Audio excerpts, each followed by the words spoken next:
the party, everybody. I am your host, Lutch, aka the Indian Jesus, here to resurrect the second coming of common sense. How is everybody doing tonight? Quick shout out to the replay gang. Thank you so much for stopping by. Unfortunately, you have missed the live party, the best part of what we do here. But you definitely still enjoy this video.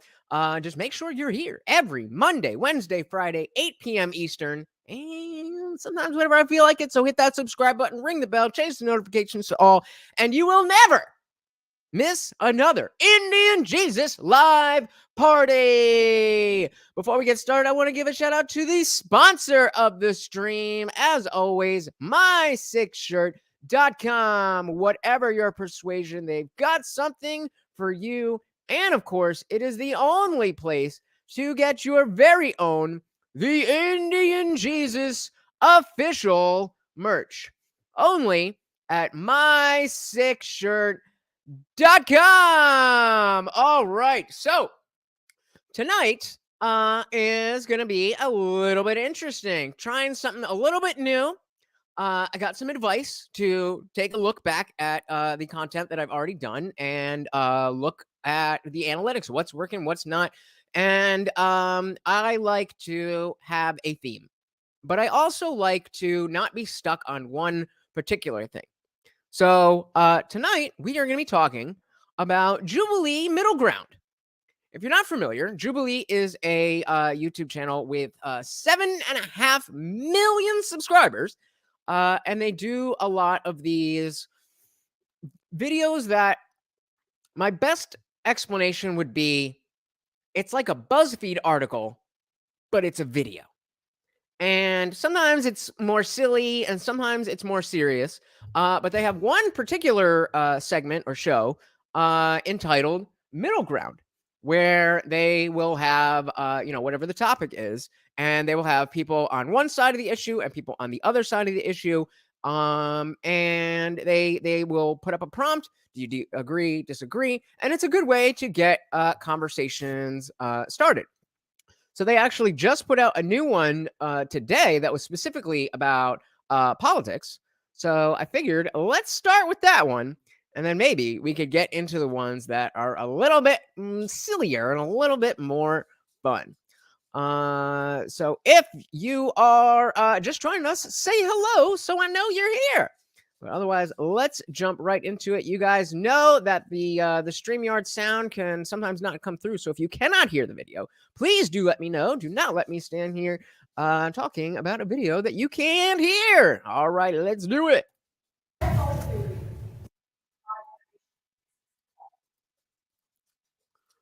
So this is Gen Z misinformed? Conservative teens versus liberals versus moderates. So we've got three groups here. And so being Gen Z, the prompt is, our generation is misinformed. I feel that our generation is heavily misinformed kind of due to social media. A lot of the times they just see movements as like a trend without listening to them, and I feel that happens so much. They'll just go with it. And I feel like a lot of the times it makes it very easy for us to kind of be controlled by the government. And I feel that we need to do Hey, we've got Celibate Scorpion in the building. Welcome, girl. How you doing? How you doing? Yes, these are quite popular, and people seem to like to take little chunks out and talk about that. But as you know here, we like to do a little bit deeper, a deep dive, and go through the entire video and see what we're talking about. Of course, these videos are much shorter than what we typically do, so we'll be able to bounce around. But like I said, so we've already got somebody saying she thinks it is helping. I tend to agree, and USA, neither one, neither one. But welcome, Dr. Dies. Welcome to the party. We are talking about, is Gen Z misinformed? a lot better job at looking into things and really digging into things and starting to see facts over things. Yeah, because it's sometimes easier to just look at something and accept it as truth than to go and do your research and find counterclaims or something that aligns with that. Because if you're just sitting there with like scrolling through TikTok and something says that this is happening, like who's not really? Yeah. I strongly agree with you guys. I though I agree that our generation is misinformed, that doesn't mean that older generations aren't also misinformed. Very good point. Very good point. And we should be willing to give Gen Z, at least right now, a much bigger pass than millennials and anybody older because they're the youngest generation. They're only just now becoming of the age where they would be paying attention to this stuff. Salvin Scorpion says normally they tend to avoid each other and not bother communicating.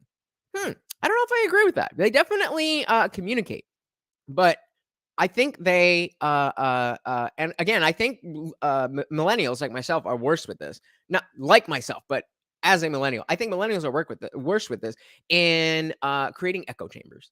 And so, they communicate. They communicate nonstop, but it's all just well, I don't want to say anything too early, but a circle where they jerk each other, but yeah, in terms of actually expanding their minds and engaging with new ideas, I completely agree with you. Especially, in the form of, for like Gen X or baby boomers or whatever, cable news in particular. You have millions of Americans now who are tuning in every night to see Tucker Carlson spread misinformation. I don't want to pick on him in particular, but he's an example. Social media is just another example of what's been going on for generations and generations of people just, with all due respect, being too lazy to do their own research, believing other people help. Yeah, so I completely agree with you guys. But I also wanted to add that as a generation, we don't have good examples of politicians and how they disagree with them anymore. When my parents were younger, they used to watch the politicians in the Senate and the House have like great lively debates and come to a conclusion and Hmm. So Gen Z, so she looks about, I don't know, 17, 19, somewhere around there. So that would mean her parents are probably about 40 to 50. I mean, I guess, government was better than it is now, but I'm more likely to come to the conclusion that that was just before social media, so we just didn't know. We just didn't know all the BS that was going on. Solid Scorpion said, "What I mean is, they tend to not be open to having a genuine discussion with someone with an opposing view." Yes, I do agree. But again, I'm seeing that right now in 2022. I see that more as a result of them being young rather than that being their personality. So again, we want to give a little bit more leeway with Gen Z because they're only coming into that age now. 5 years? All right. Then you're a grown up. You're into it. Either you pay attention or you don't pay attention. But I yeah, definitely agree with you. would see how they were speaking and how they bounced off each other's opinions. And now that we have that example, we're forced to get our information from social media, and a lot of the news channels these days are heavily biased.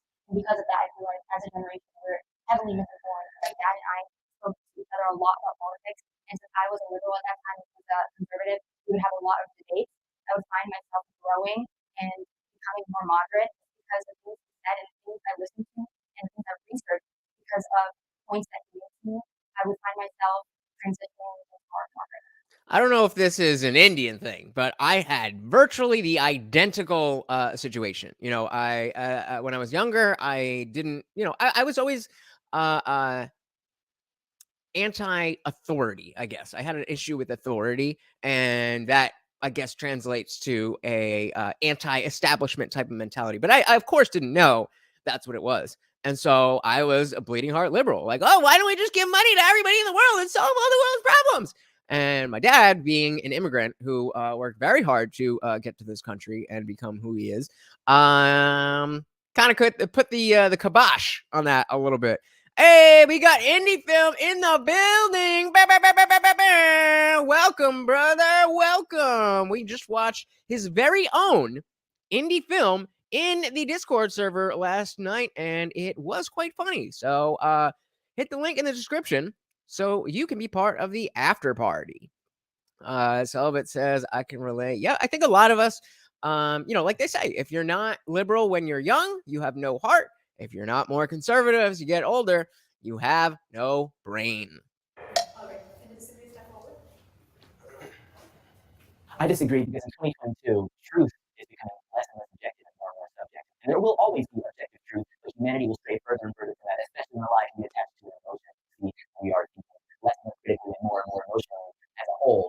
needs to be something. Like, for instance, George Floyd may have been 20. That just strikes your heart. First thing you want to do, go to Instagram, post a black square. Now, what is that Yup. doing? I don't quite know. Ba, But ba, it ba, makes ba, you ba, ba, feel ba. like you did something to help that poor fellow who got a terrible thing that happened. AKA what we call virtue signaling.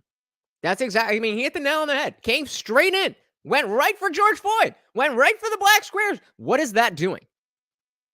We know nothing. I was hearing this question. I was thinking, like, is the majority of like my generation, the people I know, misinformed? I would definitely say yeah. I feel like a lack of information is like almost as bad as like receiving, the wrong information.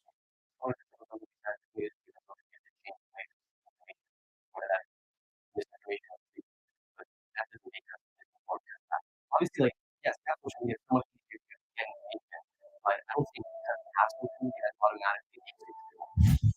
So clearly, the point that they are or the lens through which they're looking at this prompt is our generation misinformed. It's obviously a tricky question. I'm sure they phrase it that way purposely because, of course, let's just call it the internet generation, just those of us who are internet savvy. We of course have more information than anyone who ever lived before us. We might not have it memorized, but we have it right here. So, very interesting how they're speaking so negatively about social media, and I mean it's not surprising, but it is interesting.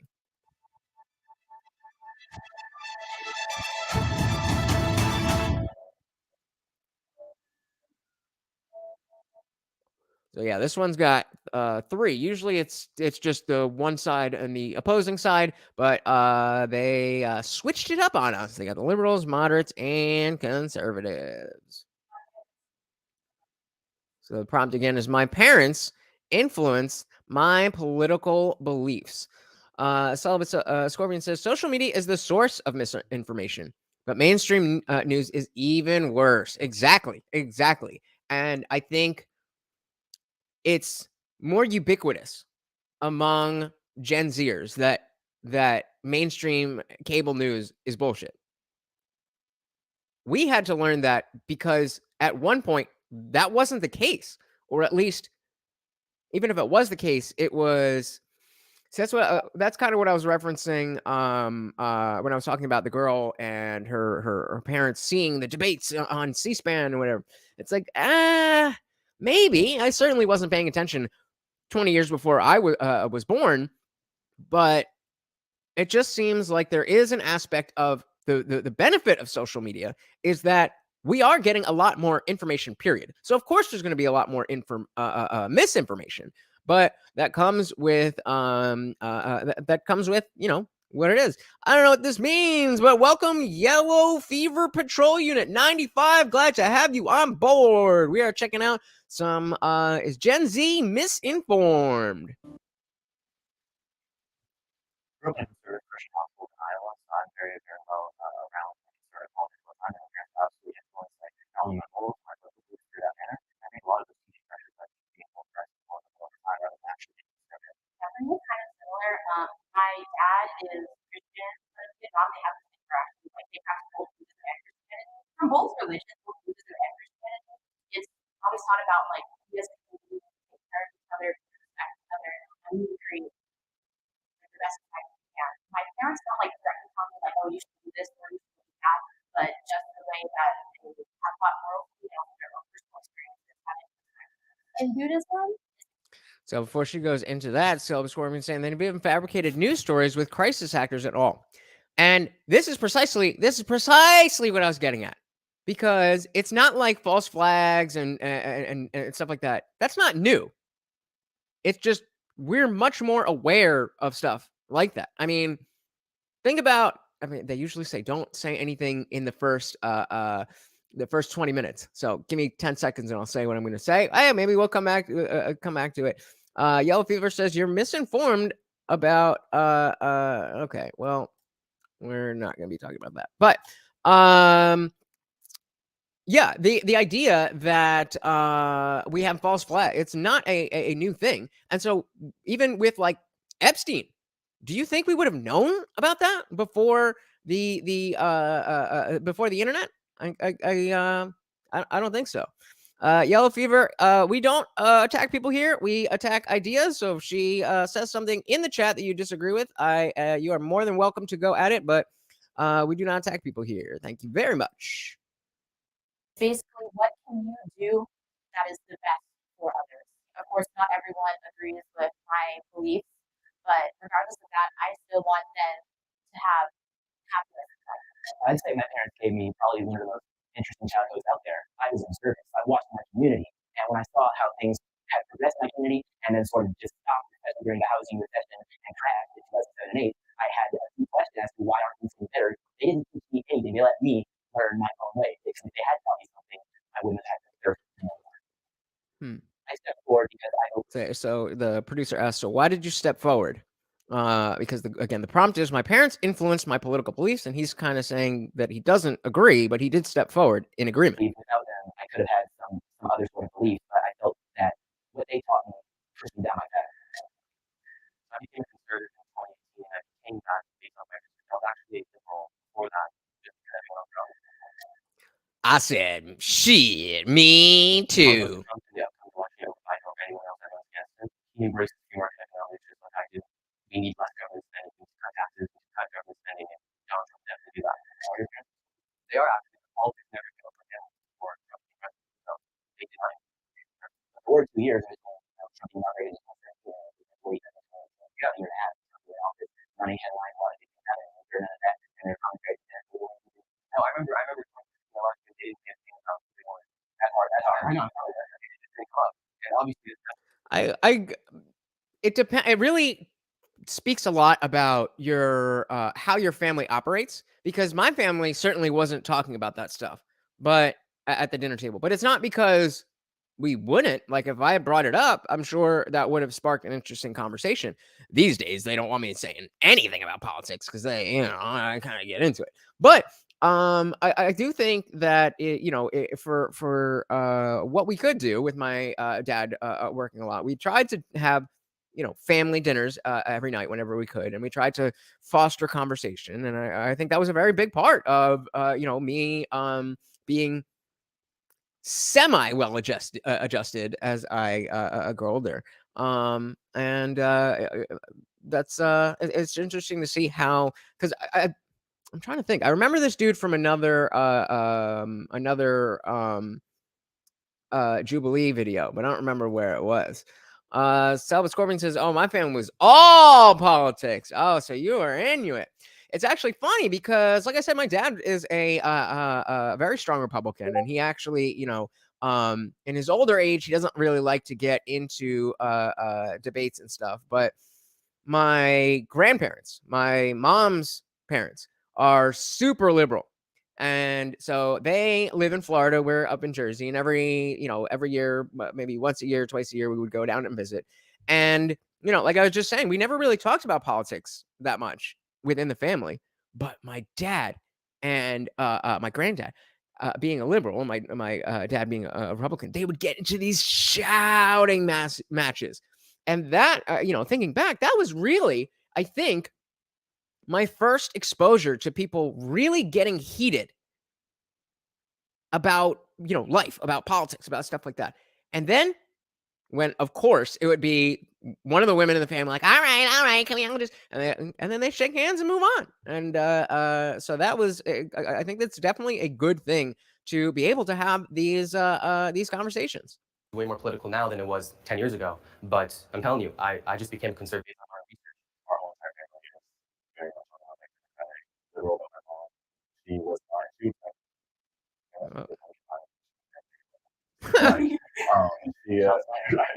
but there was a lot of tension, a lot of what we could talk about. I was thinking of my brother who's very right. One day I came home and they were going through a journal of mine. I was just my literal view, my best and stuff like that. And then I realized that one I on the same page. See, this is what I really want to pay attention to as we go through these. The question of the show is: are these videos helping? Is this changing the discourse? And so I think it's good that. Hold on.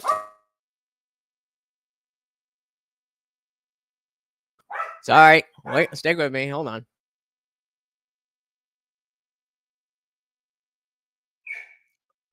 The question is, are these conversations really getting deep enough to spark anything further than just what we see? And while I think there are good conversations, and it is good to bring people in the same room who disagree, just for it to be seen, that's good. That's definitely good. But does it go any further?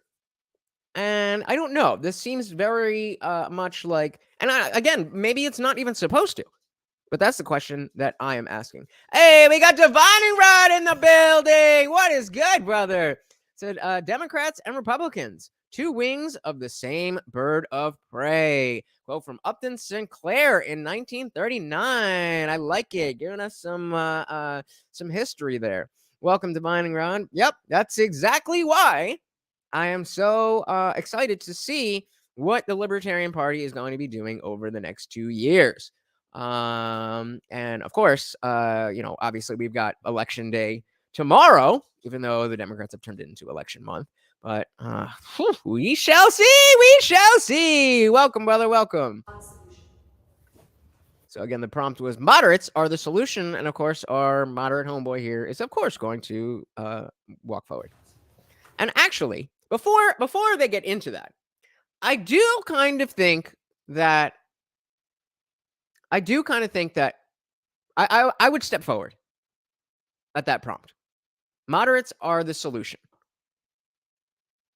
Because I think that the tribalism of both sides has gotten so bad that it's no longer about having a conversation. It's no longer about fixing things. It's about winning. That's what all the time. Stop trying to win an argument and just have a conversation with me. And it seems like people who there's no such thing as a moderate anymore. Of course, you're either liberal or you're right wing. But people who, in terms of that spectrum, really are moderates, I think those, we are the people who are going to be able to bridge this gap, if at all possible.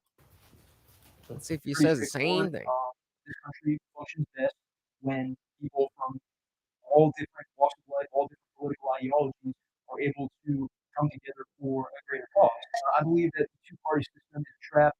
I believe that political parties as a concept are antithetical to democracy. Yeah, I completely agree. This guy's speaking my language. I think both parties are a lot more radical than we used to be, and I think moderates are helping bridge that gap in the Yup. and kind of showing that you can agree with both parties, which can help, especially in the Senate and House of Representatives, to come up with better policies and come up with better laws that help the people instead of the bickering that we see on the right now.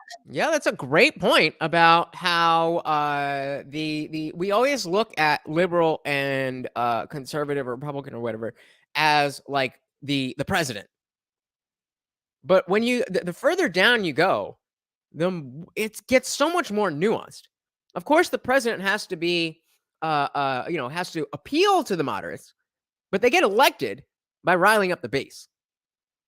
When you go a little bit further down, then you might have a Republican, let's say a congressman. You might have a Republican congressman, but it doesn't mean because he doesn't need to necessarily rile up his base in such strong opposition to whoever he's running against. Then it can be a lot more balanced.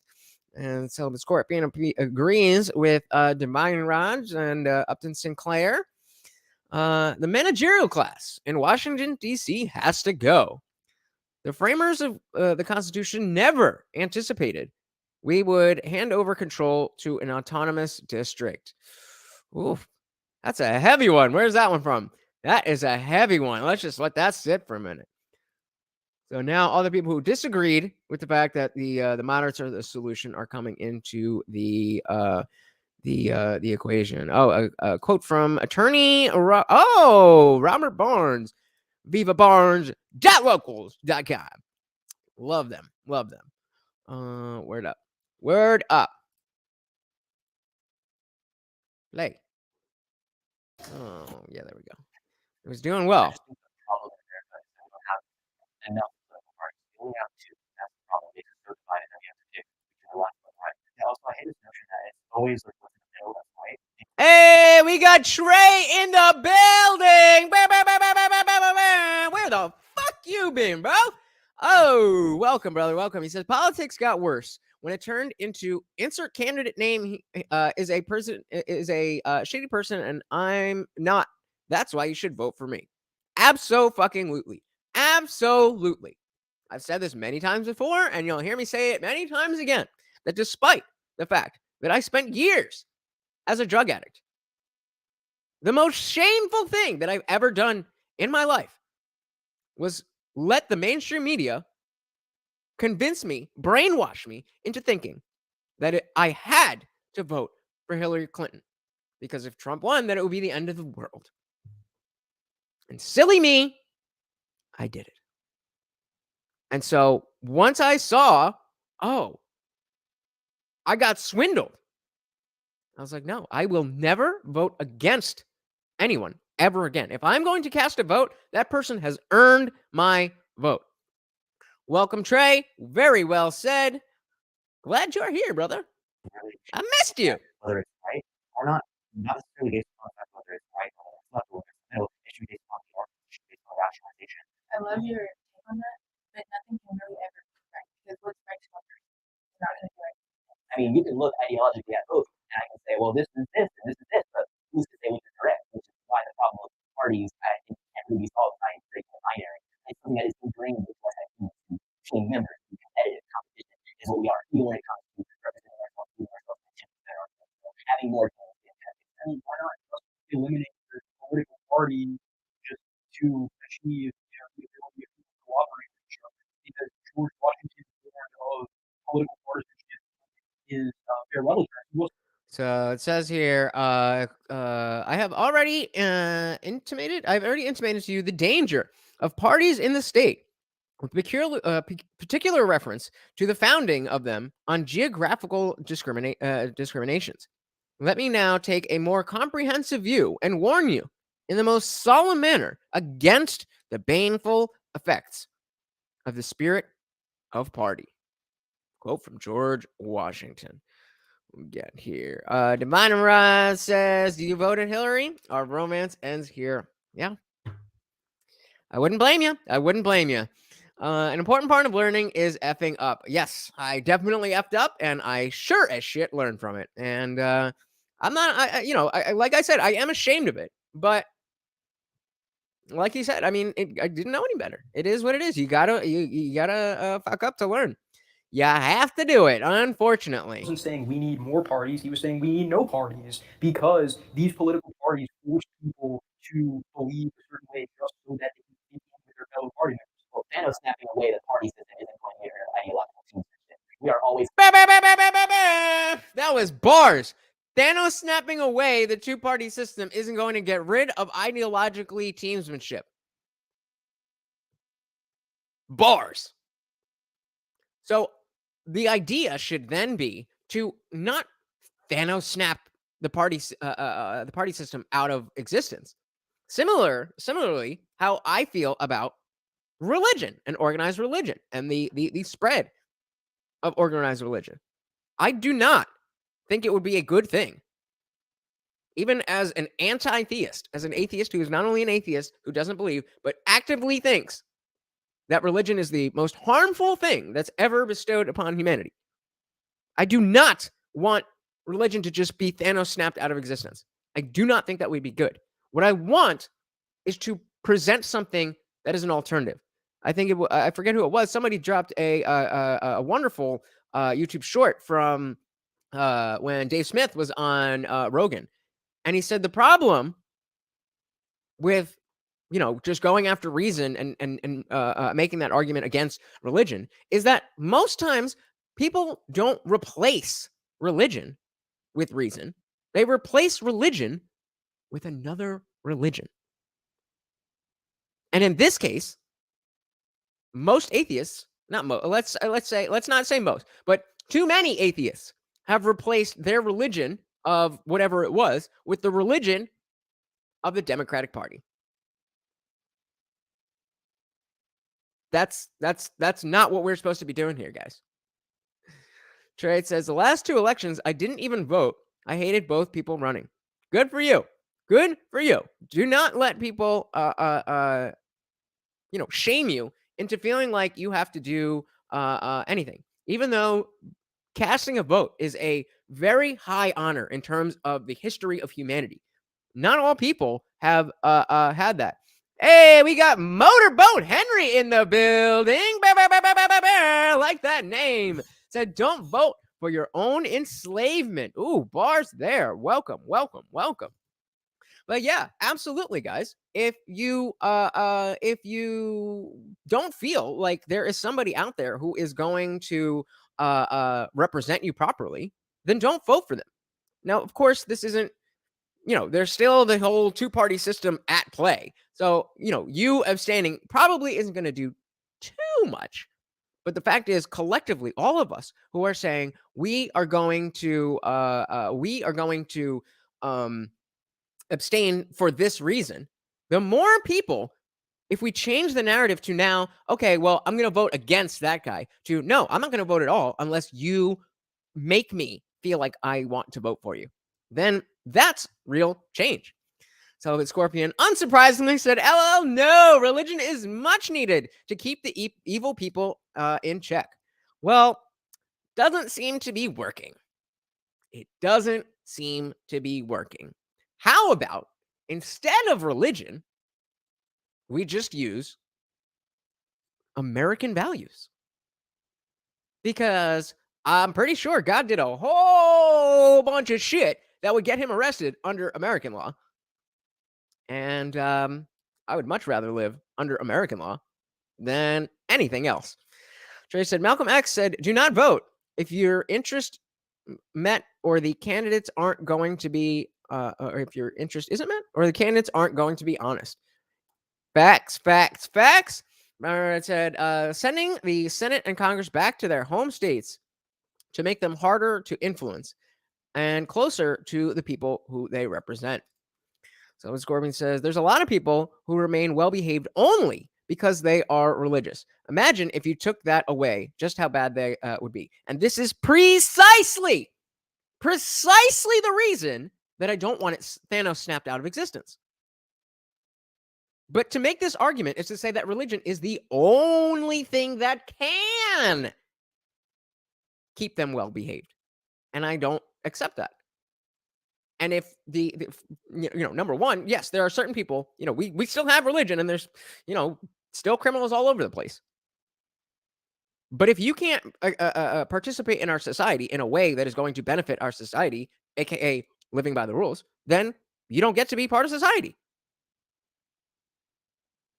I don't know where God needs to come into that. I think God actually takes away from the notion of God, takes away from the responsibility that we have as humans to figure out what in fact we do value, what behaviors we do want to encourage. We just look at this book from 2,000 years ago, like, oh yeah, they got to figure it out, whatever they say. Yeah, all right, how's that working out? Going to have these issues, and every person, whether they've got a D or an R next to their name, they're going to get, or I say, hey, are you pro or anti-abortion? Okay, get into this. Are you pro or anti-gun? Okay, get into this. You might see some of these groups slightly different, but in the scheme of things, we're still going to have these teams, even if we have it split up into a million different parties like some of these parties in other countries do. What do those parties do when they need to get something done? They form blocks, they form coalitions, which is basically just reducing it back to the binary. We are still going to have these binaries because that is just like everything falls into the embrace the binary. Well, but the whole point of what you were saying about how you should make decisions based on individual policy ideas, like are you pro-choice, are you pro-life? If parties are eliminated, people will actually be forced to do research on the politicians who believe in ideas that are close to theirs.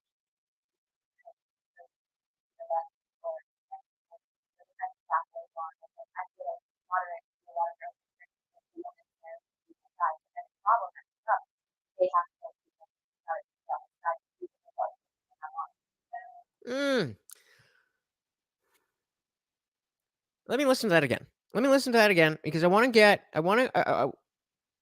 her words perfectly correct.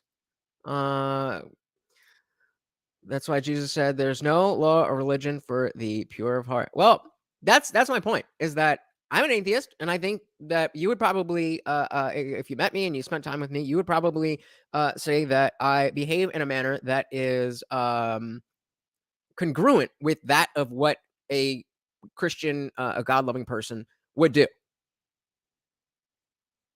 Point being, Jesus is not a necessary figure. God is not a necessary figure for the result of a moral human being. Only DeSantis could get celibate scorpions vote over Trump. Yeah, I think I definitely won't vote for Trump. And I definitely, as of now, would vote for DeSantis. But I phrased it like that because, hey, 2 years is a long time for people to do stuff and for stuff to come out, and but as of now, yeah, DeSantis is looking like number one. But I know he's not going to run if Trump does, which I think is a smart move. Keep him in Florida, get a swing state. Is it a swing state? Yeah, I think it is, right? And keep him there, and then he can run afterwards. Excuse me. Motorboat says, "Can you thirst trap men on social media for validation and still have morals, values, principles, and ethics?" Sure. I mean, you definitely don't value your body, but you can have other values. I don't think it's all in one. This notion of sin kind of, like we're talking about the two-party system, it kind of puts you into this saved or not saved, hell or heaven or hell. And it's a little too simplistic for me, let's say, yeah, I want to run this back a little bit, and I want to get exactly what she was saying because she was making a good point. Because that is just like Taking causation and waste time. Well, but the whole point of what you were saying about how you should make decisions based on individual policy ideas, like are you pro-choice, are you pro-life? If parties are eliminated, people will actually be forced to do research on the politicians who believe in ideas that are close to theirs. Okay, so this is where we're paying attention.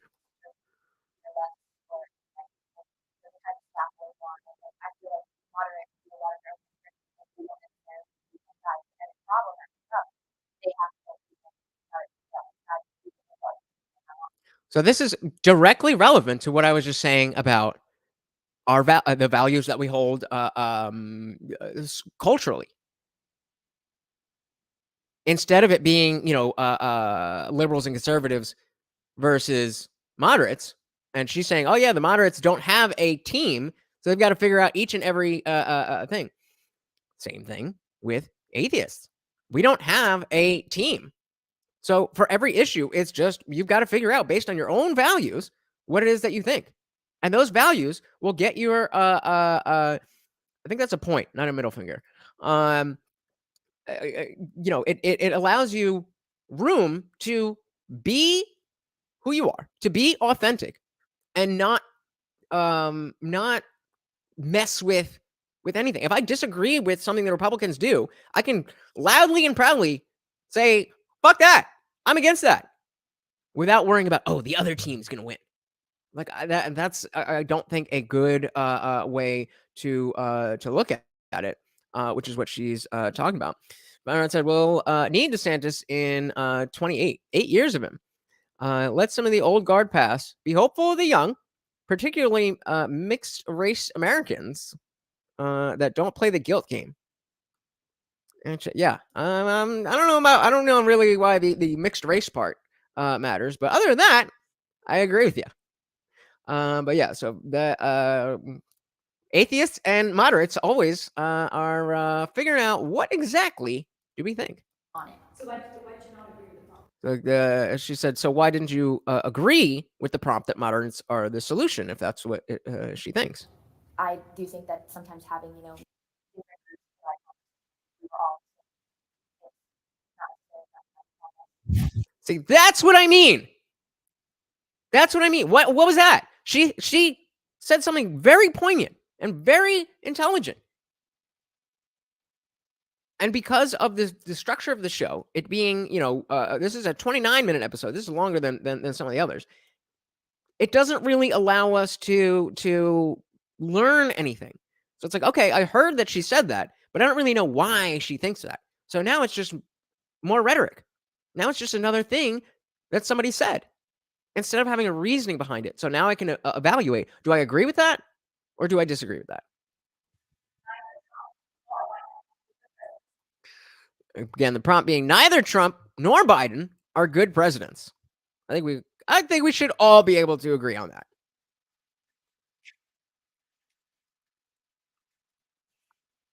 More sheep. So we got all of the liberals said they were both bad presidents.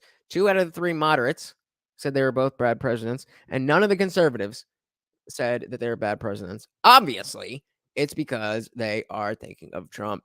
Byron said because us Mexicans are taking over this country, one big boony white girl at a time. Get you some, bro. Get you some.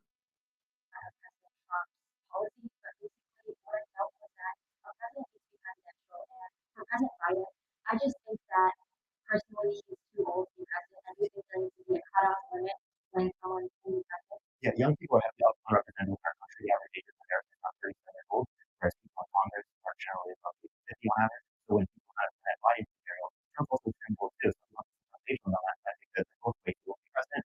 Well, that's what I was going to say. I wanted to let her talk, but I'm not concerned about an age limit because I think we're in a very unique time in history, which I hope is a unique time in history, where somebody of Biden's mental capacity would not ever be legitimately considered for the leader of the free fucking world. I'm hoping that that is the result of, weird stuff that's gone on in the last decade. But it doesn't matter how old you are. If you're with it, then you're with it. And especially as medical science continues, they say that the first person to live to 150 is already born. So it shouldn't have to do with your age. There shouldn't be a cutoff. It should just be, as Americans, we shouldn't be reading and agreeing with articles like, "Dear Biden, we just need your corporeal form." I think that was in like the New Yorker or something like that. Before the last general election. It's like, well, and now we're here. It's like, well, what did you think was going to happen? You literally said corporeal form. And obviously, we need a lot more representation. Neither of them seem to have been particularly popular, even within their own party. Trump to a lesser extent. Well, Trump is extremely popular amongst his party, whereas Biden has actually lost a lot of that popularity throughout Yup. throughout his presidency. There are a lot of people who on the Democratic side who see particular figures try to pay a larger amount for it. That's the kind of light I don't need. like Trump because of a lot of religious things that he said. And if you're jokes and Yeah, I knew my dude was gonna be like, can you name something? that wall, I'm gonna go to the wall. And even if it was serious, that's not something Oh, kind of like how Biden's building a wall. to talk about. And it seems like it's very targeted towards one specific. Joe Biden has a much stricter racist history than Donald Trump ever has and ever will. Joe Biden said, if you even think about voting for anybody other than me, you ain't black. When I learned about the process. That's a lie. That's a lie. Actually, what he said: if you don't vote for me, you ain't black. To the world, to America, to my race specifically, it told me something that I could never, in my opinion, be a Democrat. You take a lot. Let's go. Back in the 80s, he was responsible for, as he said, wrote the dang bill, the Clinton crime bill, responsible for throwing a lot of people that look like us in prison. This guy is weird. I mean, you're saying this is really not very much Trump as well. So we're only going to put eyes on Trump and Biden. Of course, I understand why you say that, but she didn't actually provide any examples from that history. She provided a media mismanagement that we said in 2015, talking about the race that every time Trump tried to talk about this, they call him racist. I come from family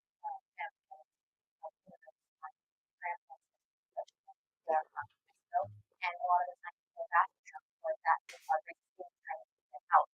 Was it though? Was it though? Because I don't think it was.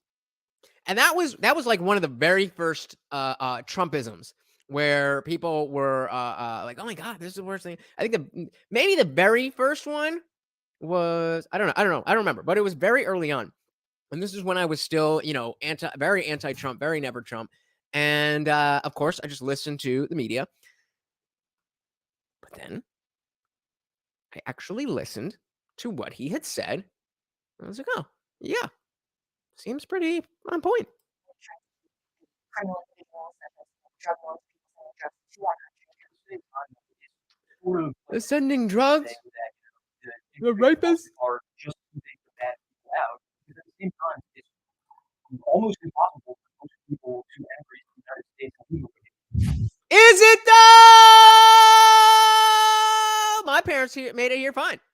And if there is, if you trust the system, then which these liberals tend to do, then if somebody doesn't get into the country, then we would assume there's a reason, right?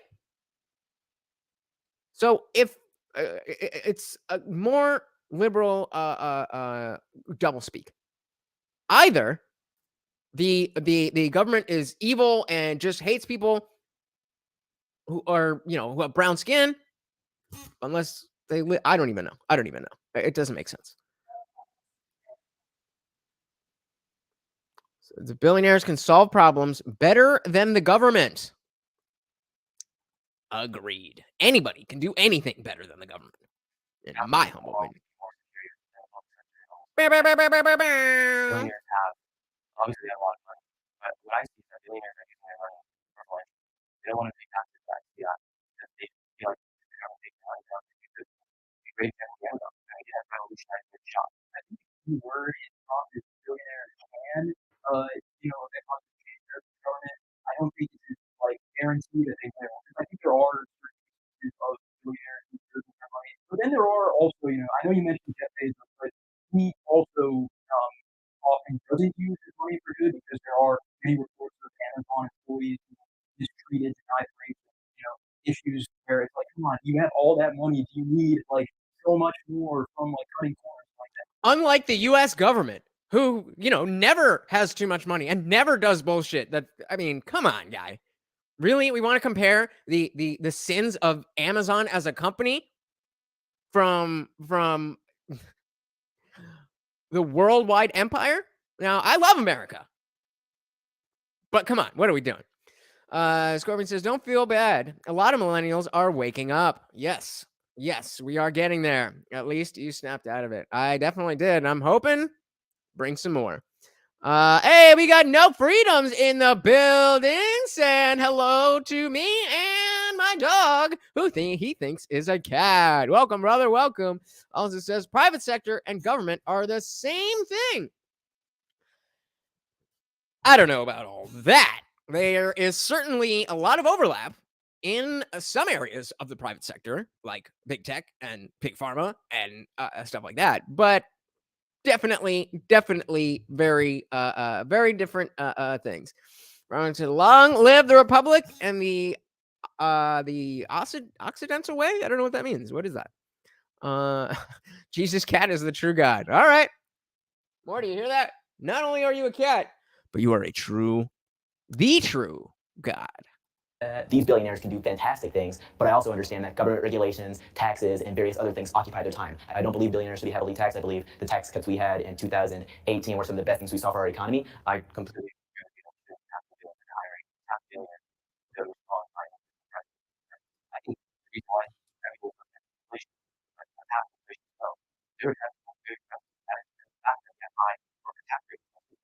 So I respectfully disagree with the idea that taxing billionaires, leaving billionaires untaxed, is beneficial to the American economy because the most prosperous era of the American economy was the 1950s post-war economic miracle.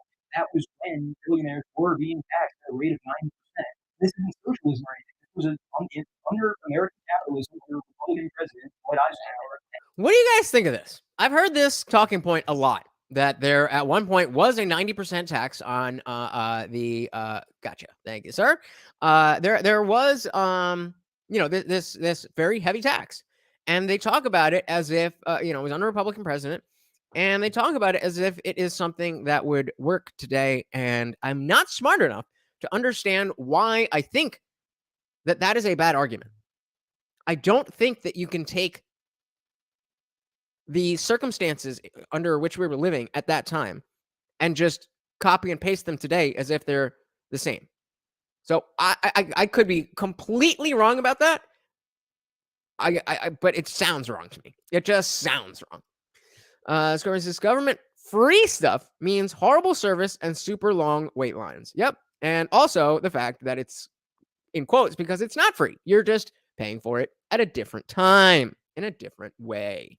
And this was right after a fantastic, I hate to say fantastic war, but it was a fantastic war for us in which we got so much American pride, and our own president, Dwight Eisenhower, then utilized that money to tax from those billionaires to create a great system, which is the interstate system, which is a fantastic thing that connects our country. But unfortunately, the government. So that's an interesting point, is the fact that, okay, if he was using these taxes effectively, that really changes things. Freeman's saying they should fucking hair's cutting the thing. There should be a heavy tax again. That's why our country didn't go under. So on the second part, I have to just assume that you're right, because that's what happened and our country didn't go under. And so without an alternate reality, I don't know what else could have happened. But why is it that, like what I was saying before, that you can't just copy and paste one aspect? Okay, there was 90% tax on the 1% or whatever. There's a lot of other factors that go into anything economic. And so my question to you guys is, if you know, why would that still be a good idea? Or why was it that was a good idea then, but it wouldn't work now? That's what I'm interested in. You people, who's you people? Spend millions and sometimes billions on shitty planes and government people. I don't spend millions on shit. I don't know who the fuck you think you're talking to, but I don't spend millions on anything. Environment said, overtaxation kills innovations, progress, and the soul. Facts. Hey, we got General Kinetics in the building. Welcome. Said, yeah, like Canada. Yeah, very true. Welcome. We are just going through a few episodes of the Jubilee Middle Ground and trying to determine, is it really helping? Minimalist. Interesting. I've wanted to do that, but I'm a little too spoiled to get into that lifestyle. But I'm trying to simplify my life. Maybe I can get some tips. Welcome to the party. It isn't really investing money in things like that anymore. It's investing money in weird programs and things that the average American isn't going to benefit from. So billionaires do have a lot of money. So again, these are the people who disagree with the prompt that billionaires can solve problems better than the government. Our economy is nowhere near the economy of the government. We're talking about billions of dollars. The government has access to trillions of dollars on a federal scale, like yearly speaking. Okay, they have access to it, but what are they doing with it? And so circumstances like healthcare, in the absolute cancer sense, it doesn't anywhere near compare to the level of access to healthcare that they do have in some countries. And it doesn't compare to the damage that will happen to the average American when the government decides to pull trillions of dollars out of nowhere. We have to remind ourselves the government makes nothing. The government takes from every single citizen. Federal government, they start throwing trillions at random things like, I don't know, healthcare for everybody, which can work for a country that's the size of maybe South Carolina. Will not go off, son. Go off.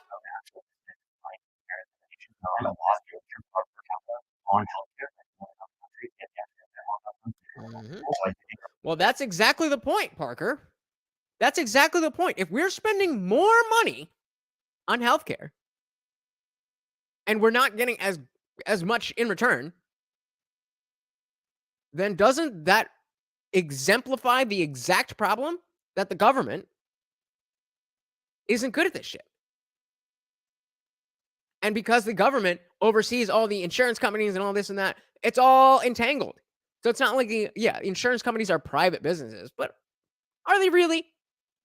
That's another one of the whoever was saying that there's no difference between the private sector and government. It's places like that where that's absolutely correct. But the idea should be, we want to sever those ties and keep the private sector a private sector and not the government.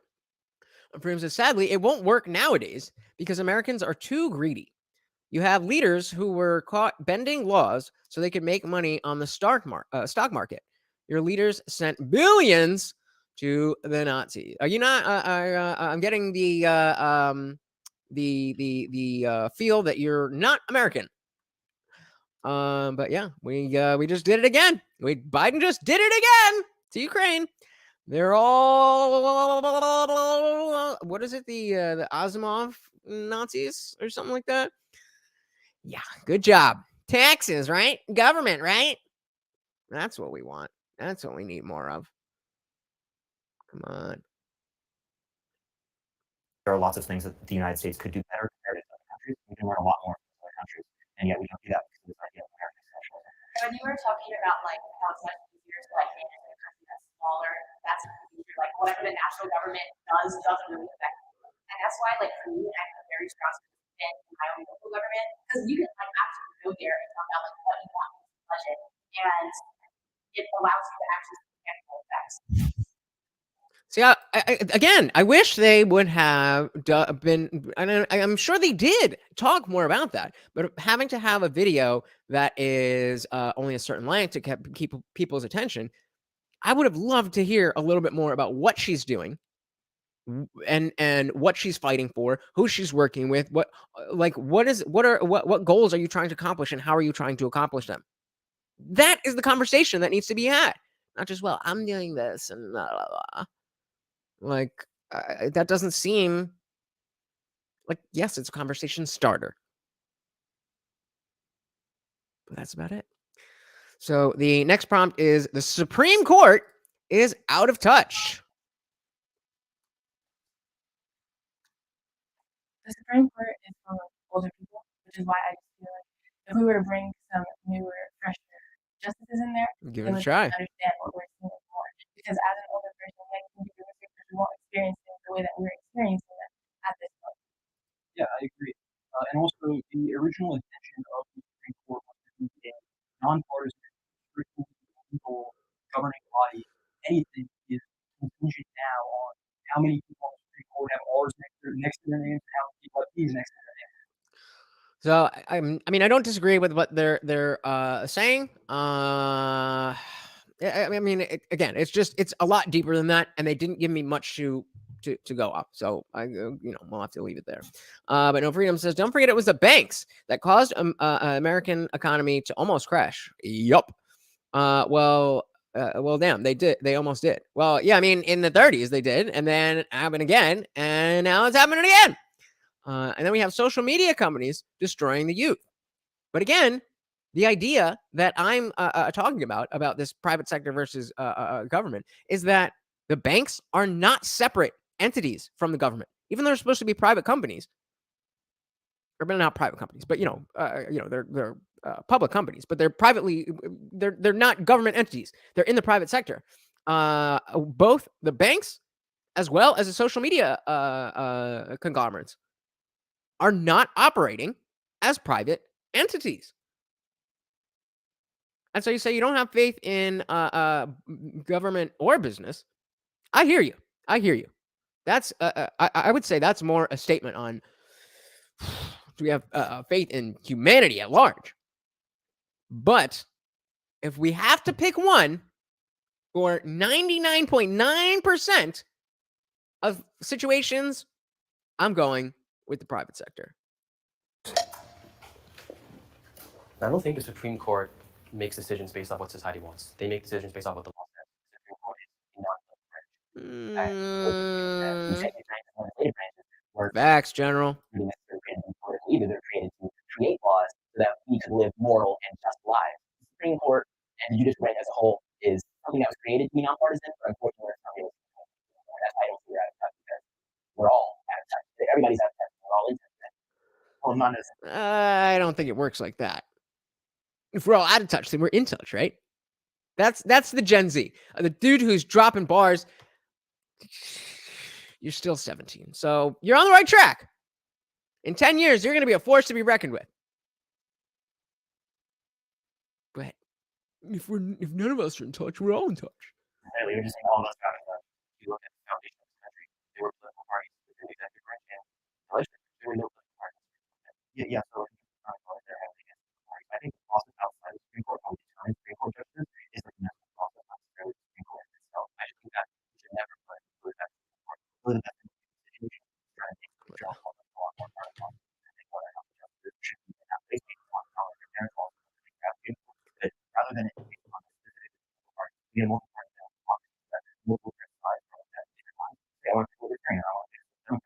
socialist or a liberal, right? There are lots of different options you should have in order to have more competitive political marketplace. We didn't make it. Yes, absolutely. I'm pretty sure we do vote in the bill.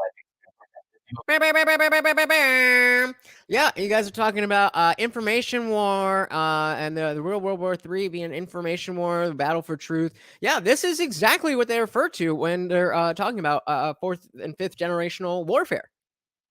When we going back to the revolutionary, even World War I, it was no, you have the Civil War era, and it's dudes lining up and just shooting at the lines. Then you have trench warfare that came up in in World War I, and you had guerrilla warfare, but it was still all hot war. Then in the 80s with the Cold War, it was still a war, but it was a little bit different. And now that we're, still in that stage of quote unquote mutually assured destruction, which again is another thing that doesn't 100% make sense to me. But the only I don't see too much hot war happening with Americans, and certainly not on American ground, even though not only are we, on the precipice of a world war, but another civil war, which, in my opinion, has already begun, and exactly is a war on truth. And yeah, it's driven by propaganda, 100%. What did Divine Rod said? So yeah, fractional reserve banking and Section 230 exclusion. They are not. They are part of the government. Absolutely. And if Williams agrees, and that is why after the crash, Americans were able to get some savings back. America were terrorists to Britain. I also believe America would push everyone to World War III. I mean, I think they already are. I mean, I don't see, again, I try to stay away from these geopolitical issues. I'm not smart enough, but I don't see what else the Biden administration is working towards. I really don't understand how this Ukraine situation is going to end up in anything good. At least without us making considerable concessions to Russia. But I don't know. I don't know about all that. Byron said savings only to be devalued by inflation. Yep. And any government that would allow its populace to be victimized by the mortgage system is illegitimate at best. Well said. Well said. The president. We vote for the president. And those are for other topics in particular, not necessarily like jurisprudential or like law. So again, the prompt being, I'm hopeful about my future in this country. I personally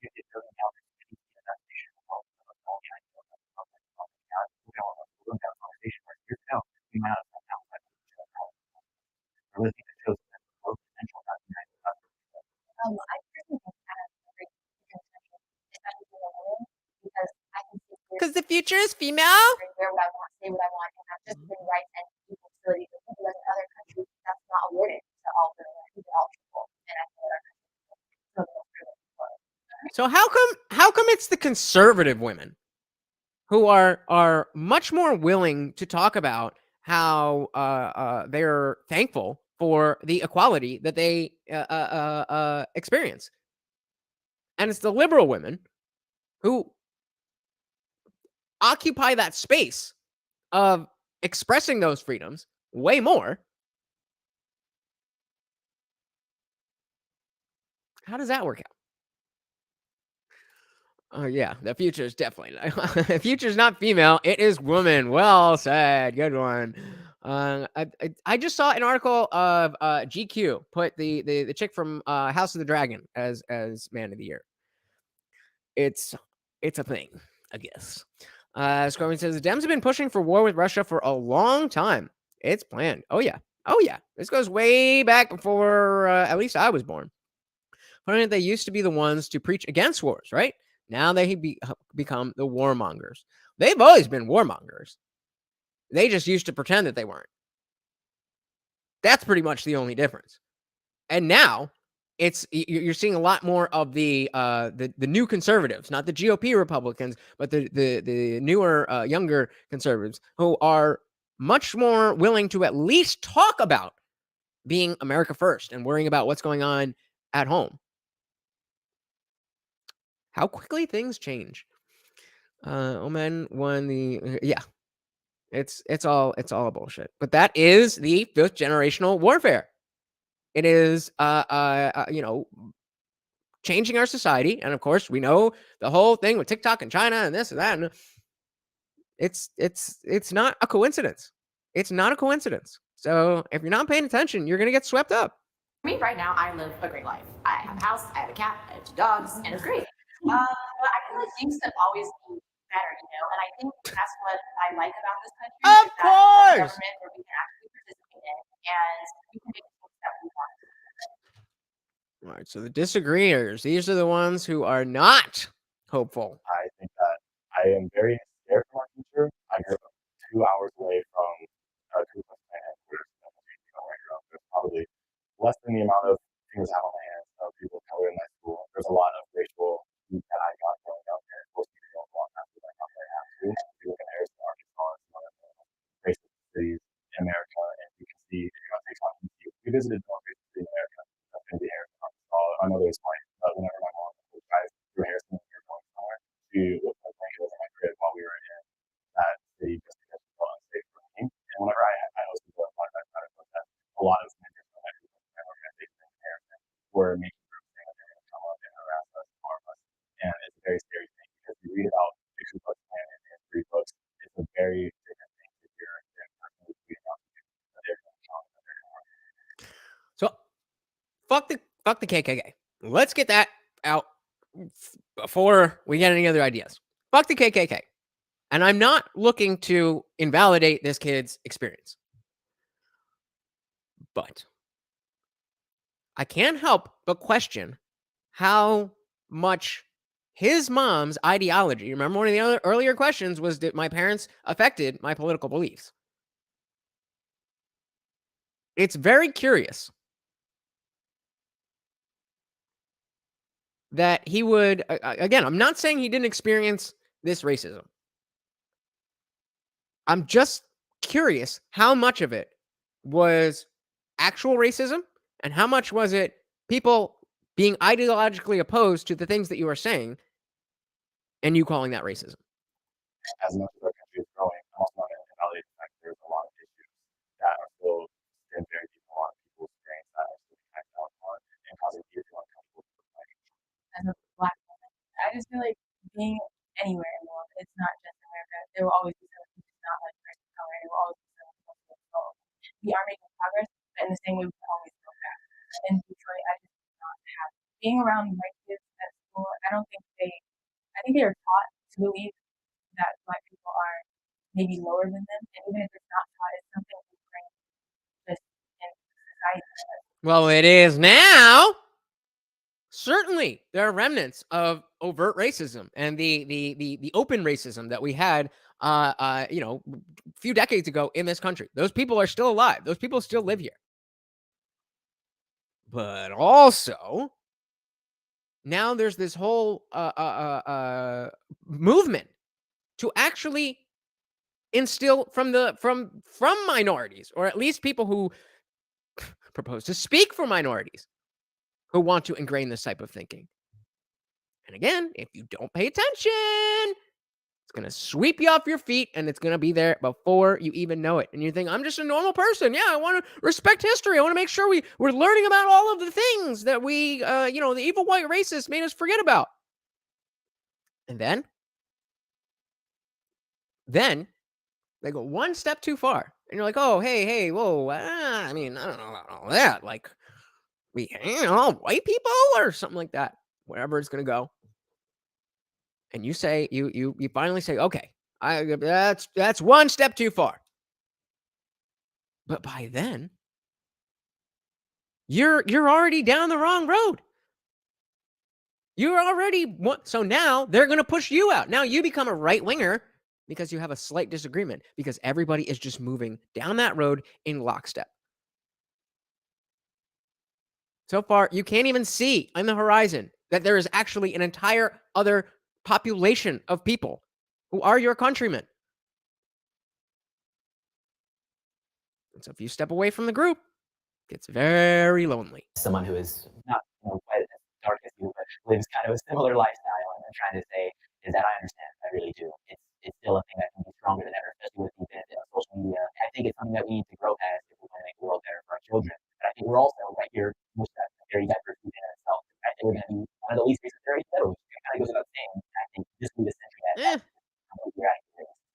Well, I hope you're right. It obviously the growth of the United States, I think we're going down a very deep path because we have a national thought that are not standing for that people are doing better today than they were 10 years ago. I think we're doing good question. There's so many things about that. One of it is how tired they're putting at the end of the day. And I hope that we don't follow that what they're doing. I hope that like our generation, those in Congress, I hope that we're not so by that here now. All of us are now have all my stories are that all here, all Meh, meh, meh, meh, meh, meh, meh. Yeah, we get it. We get it. We get it. So I do see that there is, going back to the initial question of, is this helping? Sure, I think it's good that these conversations are being had. I think it's important that we have some way to approach these things. Sure, but on the same token, they were saying that they hope that their generation, once they get into office, is going to be the least racist, and I kind of think that might very well be the case. Again, seeing the millennials be millennials, I think that even though these kids are young now and they have these thoughts now, as they get older, they will see the fuckery of thinking like this and hopefully go a different way. So that was our first episode. What did you guys think? Is that something helpful? Is that something we what do you guys think?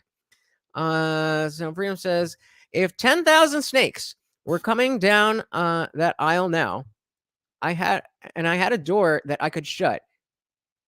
And in that 10,000, 1,000 meant right. 1,000 rattlesnakes didn't want to bite me. I knew they were good. Should I let all the rattlesnakes come down, hoping that the 1,000 get together and form a shield, or should I close the door and say safe? Well, I would say close the door, but I'm not really sure what point you're trying to make. You got 10,000 snakes, and 1,000 of them are good. Is this an immigration argument? That's what it seems to me. But yeah, I mean, yeah, right. It's very very if it comes to snakes, then very simply close the door. But again, it depends on what your analogy is. So that one was directly about politics. And I think that if there is anything that's going to be helpful in terms of discourse, whether it's directly political or just people having conversations together, I do think that it's helpful to explore these things. But this one's a little more lighthearted. So this is, can astrologists and astronomers see eye to eye? So as you're not familiar, an astronomer is somebody who studies the stars in a scientific way, and an astrologer is somebody who cares about their star sign and such. Sorry if any of you are into that, but let's see what we got.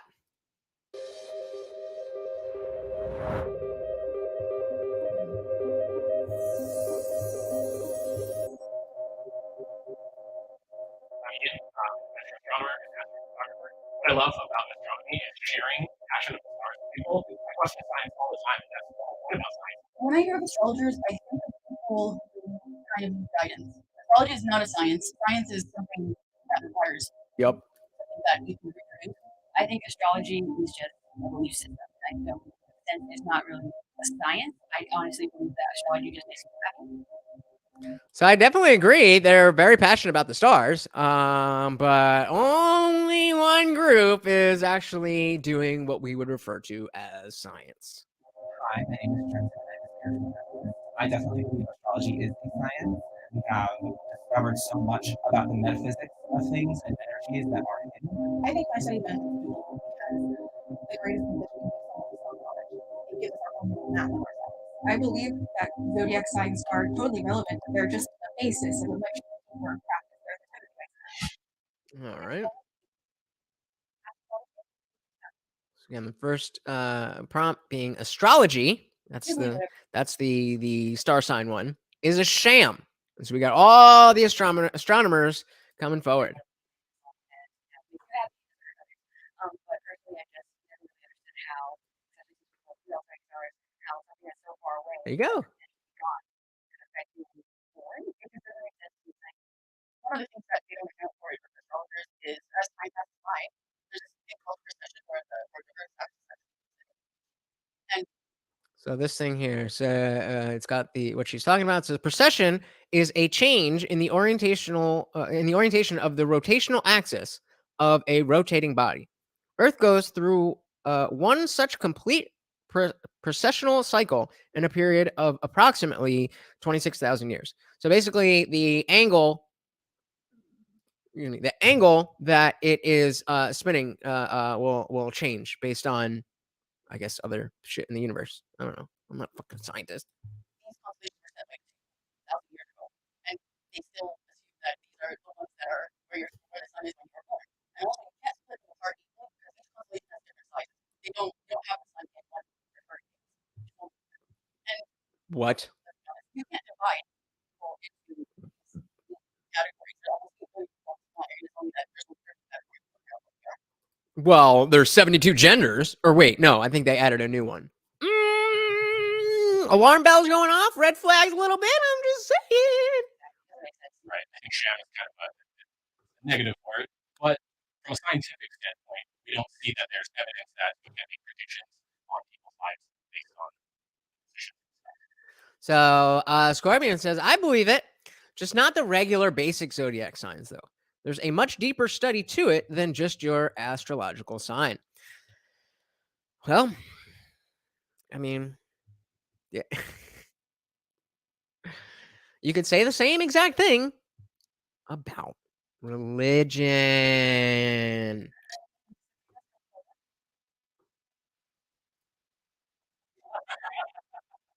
I practice Western tropical astrology.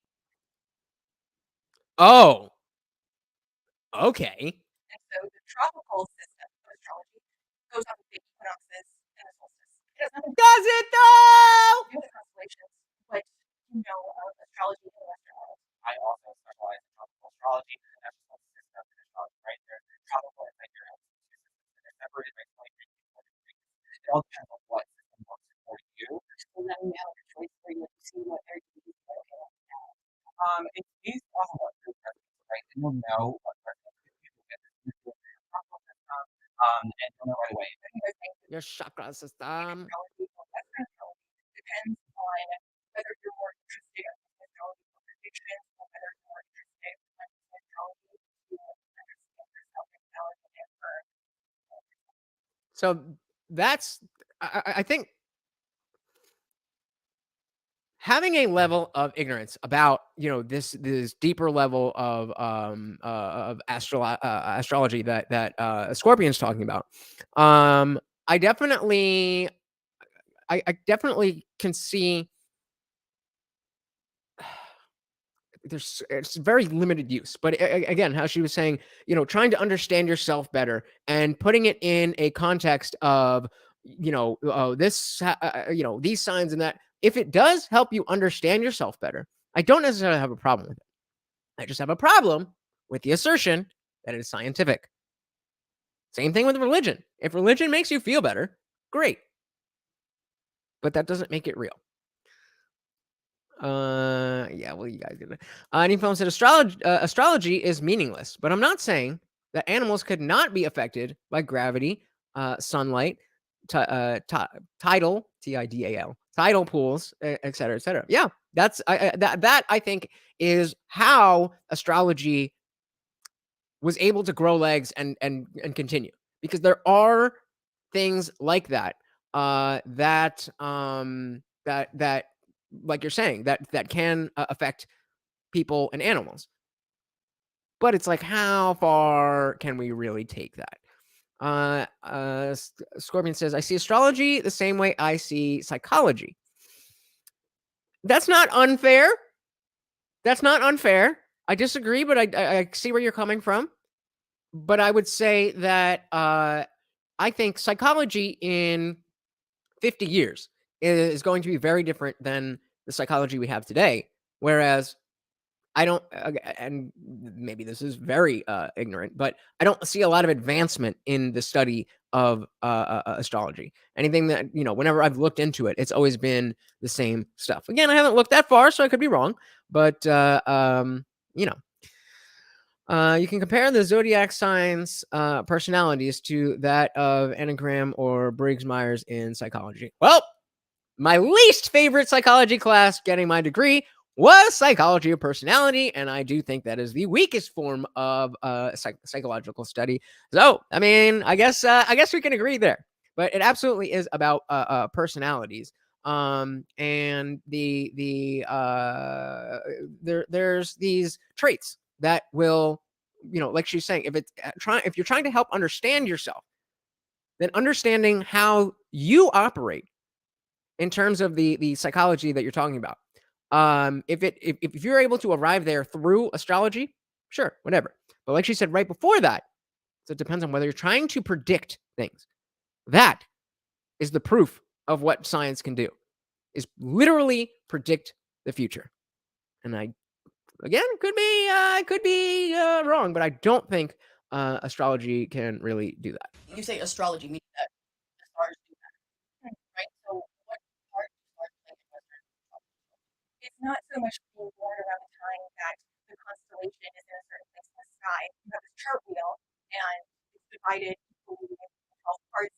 So it says, a birth chart is a snapshot of the sky at the moment of your birth. It reveals the precise location of each of the planets and which constellations they occupied as you entered the world. Okay. Rising would be dependent on that wheel, what sign, and that constellation, what sign, depending on the travel conditions, is on the eastern horizon. Then the rising is the first house, or the cusp of the first house, and it's 12 houses. I hear that, and yeah, I said, shit, me too, bro. Thank you for asking. kind of sounds like a lot of Yes, yeah. absolutely. The hand points to numbers is not time. They just represent time. So it's the same thing with stars and planets, where they are in the chart, are not energies that we're looking at. They're just representations of the energy. In what way? How are they representing what energy, and how is that relevant to anything that is happening in our life? I understand the words that she just said, but I have no idea how that is relevant to this conversation. It's just the realm of possibilities that the way that you express actually in your life is shown. When we categorize different planets in astrology, just to get characteristics of specific energies, to talk about the point that you brought up, like how can we be here and planets all the way out there, how are they affecting that energy? And I'm reading or right, right, all part that our time growing up. So we're all That's not necessarily true. So Selbit Scorpion's got a whole playlist on Scorpio on her channel, so go check that out. live in a universe that I never can, just because we're limited to a specific distance to how far we can be. This is what I was talking about with the observable universe. And when I first understand that, like, oh, the observable universe, I just thought they meant like, oh, that's all we can observe, so that's all that's there. And they're like, no. That's literally just of the universe what we can observe. And it's 14 billion light years across, and that is crazy. I guess what I was getting to is we're all producers of energy, so everything that exists in our universe is energy. I think that we're getting confused with our definition of energy. I think that's where the, like, we have a different definition, like more scientific definition of energy. Yup. You guys have more of a Woo woo. personality. Yeah, like that. Like Yeah, I think there's for science, like use their energy because a lot of times they get hijacked or Yup. I was just going to bring this up. Because somebody brought up Deepak Chopra the other day. And he does exactly that with quantum mechanics.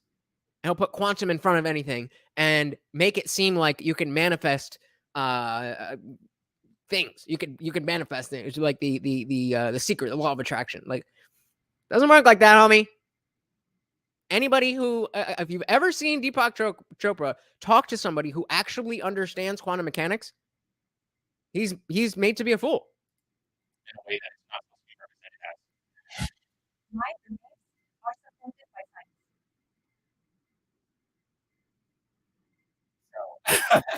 science. Nah, I'm American as fuck. Yeah, nah. So no marriages based on astrological compatibility charts. I mean, what does she look like? No, it's not science.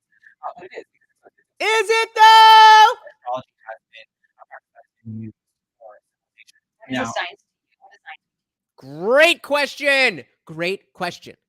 Because a ritual that's been done is not the definition of science. now, science is anything that can be applied to.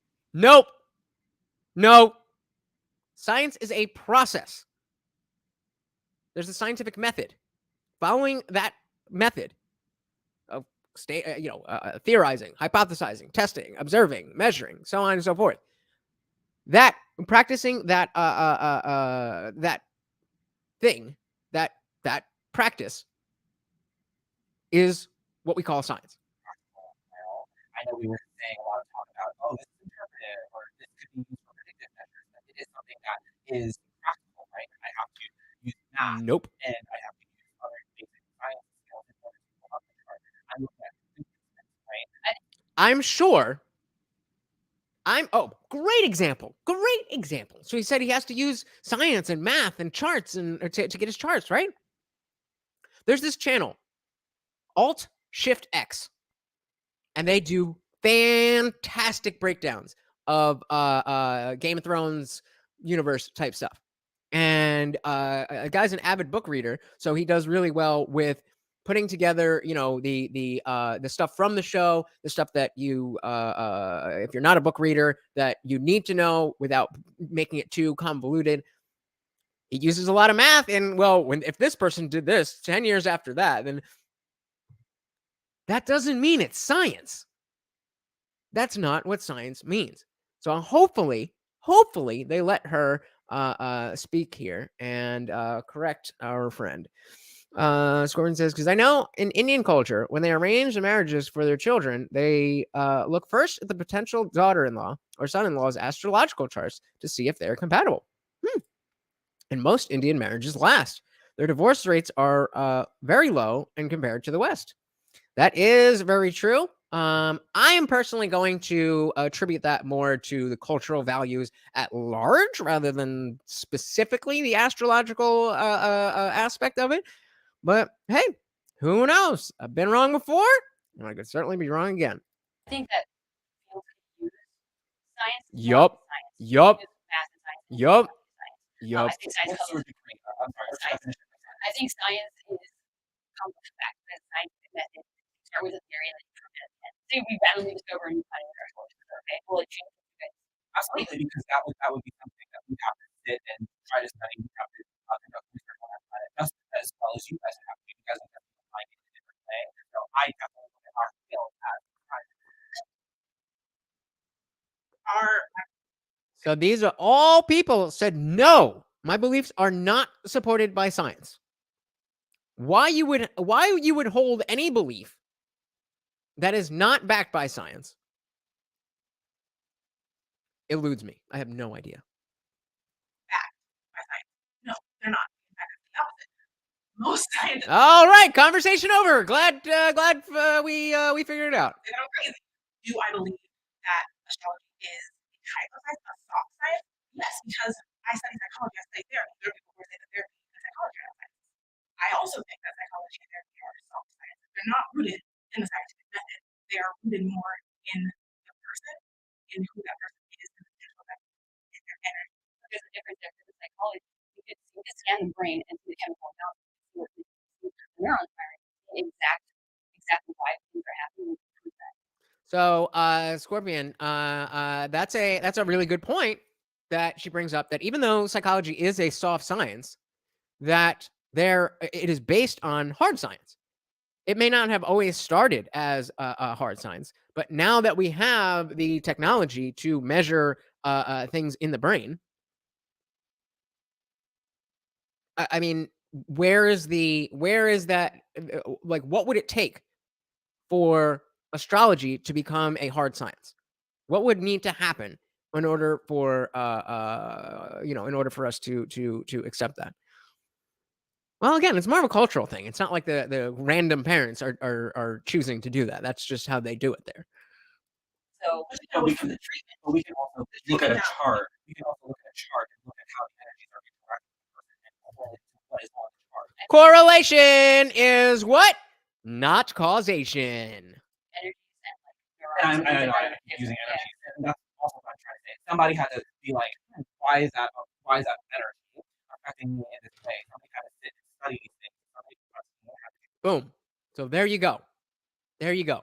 So if you don't think it ever will be, why don't you think it will be? Because as I just said, that with the advancement of technology and medical science, there's no reason that psychology shouldn't become a hard science. So if what we are talking about is analogous to psychology,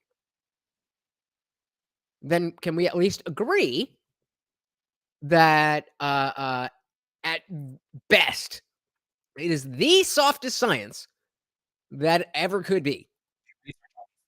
I don't have science to prove why I believe what I believe. It's just I've been studying this for 7 years and I've been practicing professional for 4 years. And astrology has not let me wrong. I've been Christian for 7 years and Jesus has never let me wrong. I don't Is there a way you can tell if you're wrong or right? well, I speak to my clients. I never tell my clients like this definitely happened for you, and if you don't agree, then you're wrong. Well, that's the issue. If you're just saying, well, you're going to encounter some hardship in the next week. And then you talk to your client, like, oh my God, how did you know? This random thing happened to me.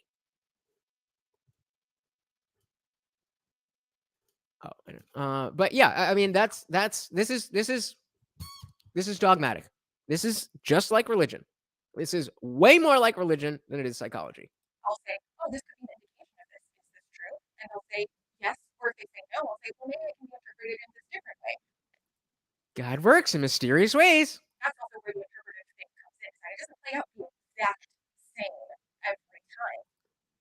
Which makes it not science. By definition,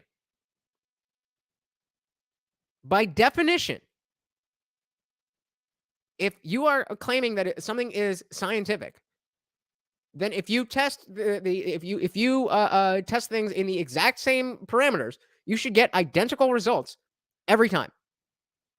Unless you're going down to the quantum level, every single time, you should be able to set the parameters and get the exact same results. The fact that you cannot means that it's bullshit. Which is why it can't be pinned down.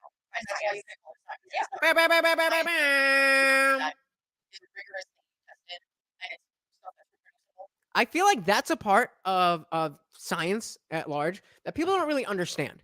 Like, yes, you read something in a book, and then you read this other thing in an astronomy book. To you, both things are just things you read in a book. But that doesn't mean what went into getting that printed on that paper in that book were the same thing.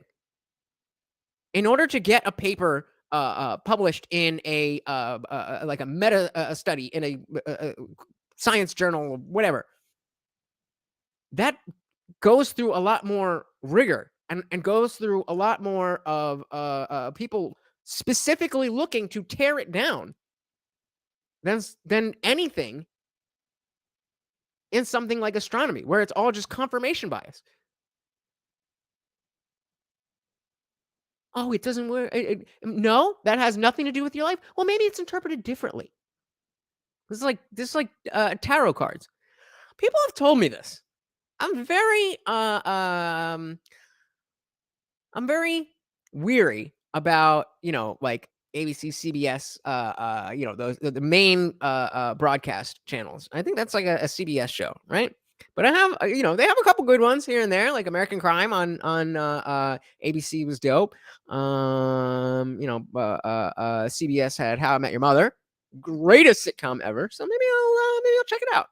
Maybe we can have a watch party in the Discord. Join the link in the description. You have to be able to what astrology is interpreted. Yup. So you might misinterpret things. Because Yep. It's not really reproducible. Like you're not gonna always get somebody right. The reason why I did step forward for this prompt was because I think it's relevant. Like I think beliefs are different than facts, and that makes like right. And that's not Science is science, right? So it doesn't matter if I believe in astronomy. It doesn't matter what I believe. It just is. Exactly.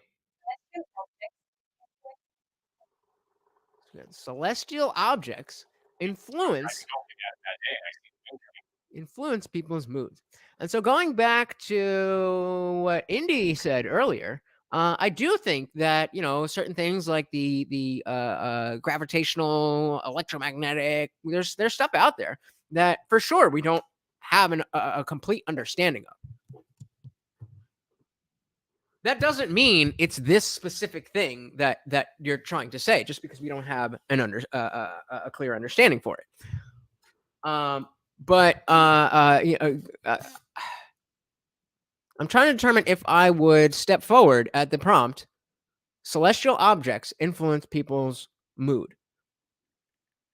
I mean, it's well documented that when there's a full moon, ERs are busier.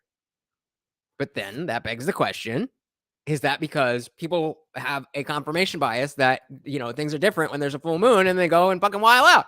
So who knows? Who knows? Scorpion says, there's your sun sign, what you know is your zodiac sign. Then there's your moon sign, which represents emotions not expressed by your sun sign. Your Mars sign, your energy. Ascendant, exterior self. You might be a Leo with moon sign in Virgo and Mars sign in Scorpio. All right. I mean, fair enough. I mean, seems like you have a good understanding of what the I don't want to say industry, but what it holds for you. It's just I'm a step back and still I'm still just wondering how I should come about taking this any more seriously than just a thing that people say. But you might look like a Sagittarius. I am a Sagittarius. Oh my God! Proof! Just like the thunder when I said I don't believe in blasphemy, and it thundered during a storm at Henry's. It's so beautiful. Like, how can that not affect your mood, right? It's just so gorgeous. Boom. Boom. Done. Correct. In case you missed it. Beautiful sunset. It's so beautiful. Like, how can that not affect your mood, right? It's just so gorgeous. I do a lot of astronomy outreach. I show people planets or the moon through telescopes. Total solar eclipse that we've seen, we were all like in tears. It's just so beautiful. So yes, definitely things that happen up there. Okay. You know how the moon affects our body better, right? The moon is the higher the wave. Guys, if I could get 2 more likes, I would be so grateful. Just 2 more likes, please. Please. Thank you guys so much. It is the lower the wave, right? That's what we have high. Kind of sort of, right? But where Kinda, sorta. water. The moon in astrology talks about there are so many other planets. This is just word salad. So he started with, okay, so we know that the moon affects the tides. And then he just jumped to, we're 70% water. So are you under the impression that if I just had a cup of water, that there's something different about that water depending on the moon? Like, no. The moon has an effect on the oceans because of the size of the ocean. Listen to this again, and how quickly he went from stating fact, being in the realm of science. Oh, if you did it, 1 is good enough. Thank you so much. But that means the rest of you No, I'm just kidding. But for real. But thank you. Whoever did like the video, very much appreciate it. And I like you. But yeah, let's run this back and listen to where he switches over. Definitely things that happen up All there. right. You know how the moon affects bodies of water, right? The closer the So he technically said bodies of water. It would be oceans because I'm pretty sure, I could be wrong, but I don't think the moon has any effect on a lake. Again, I could be wrong. I don't know. But what I was saying, body of water. So the closer the moon is, the higher the waves moon is, are. the higher the waves are, the farther away it is, the lower the waves are, right? That's like a tide. Kind of sort of, right? But we're made up of 70% water. The moon in astrology talks about our intuition, our feelings, our emotions. There are so many other planets and celestial bodies that are definitely giving that. I'm so happy that you said that because it is definitely true. Is it though? I'm much more with the astronomer saying like, yes, mood is just how I feel. So if it's rainy and gray, I'm not gonna. It's gross out. But if it's a nice sunny day, I might be a little bit happier. Then you watch a beautiful. Okay, so I'm wrong about that, but you know what I mean. It's not gonna affect a cup of water. But the notion that seeing a beautiful sunset can affect my mood, giving any credence to astrology by and large, really doesn't connect. I'd love to know what you think about the correlation between the 28-day cycle of the moon and the female hormonal cycle. There must be something there. I'm not a Must there be? Yeah, I'm a Cancer rising, so I feel the moon, and I know from personal experience that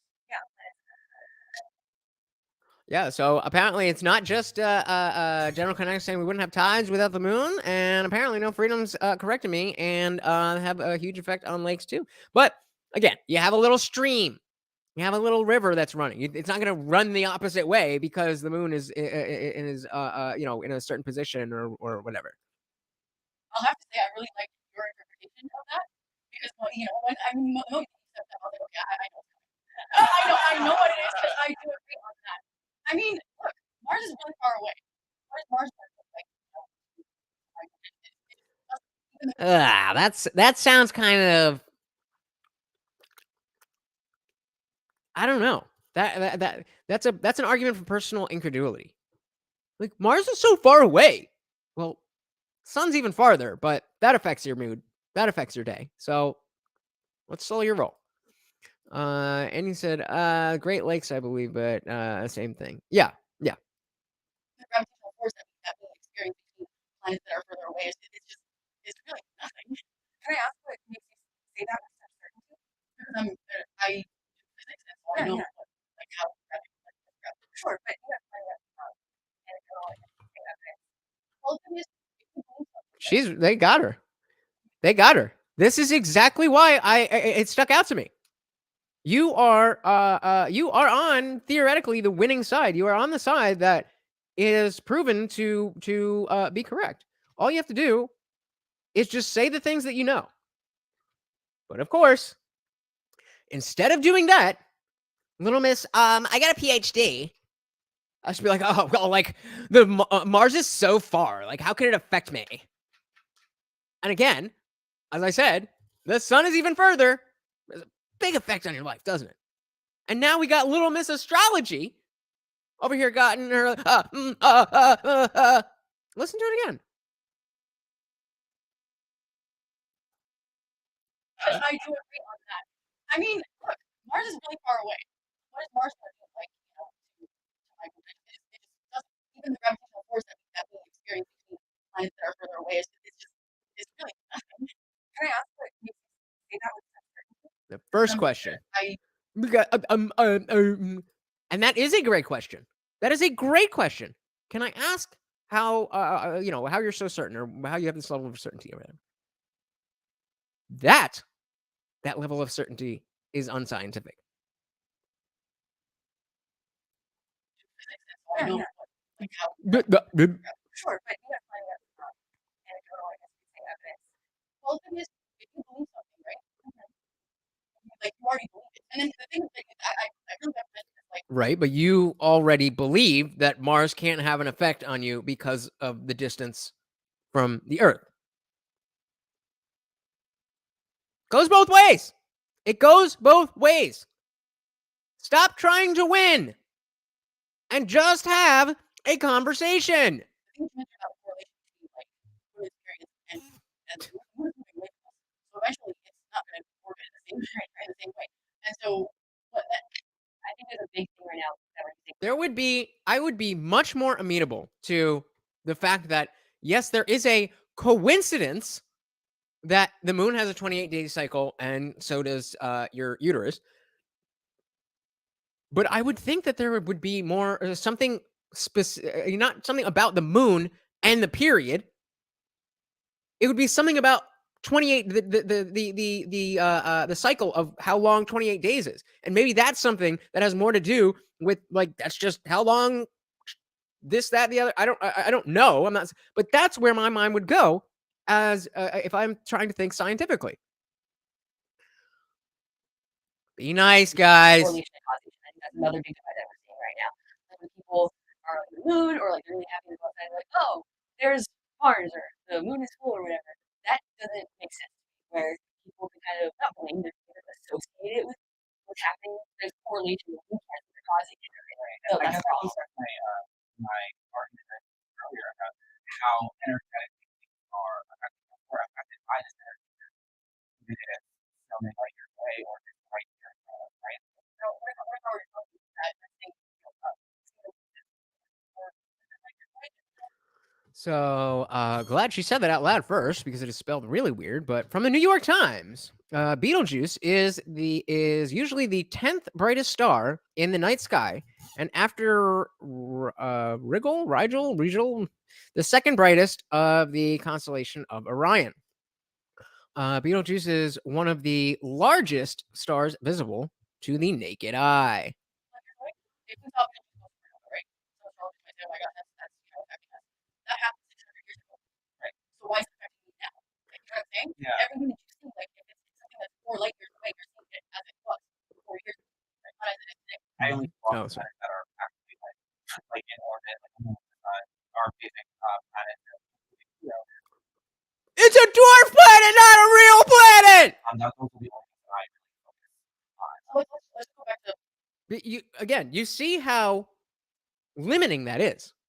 If your entire worldview is based around celestial objects. Hey, we got JR in the building. What is good, brother? Welcome, welcome, welcome. We are trying to determine whether or not these Jubilee middle ground videos are helping.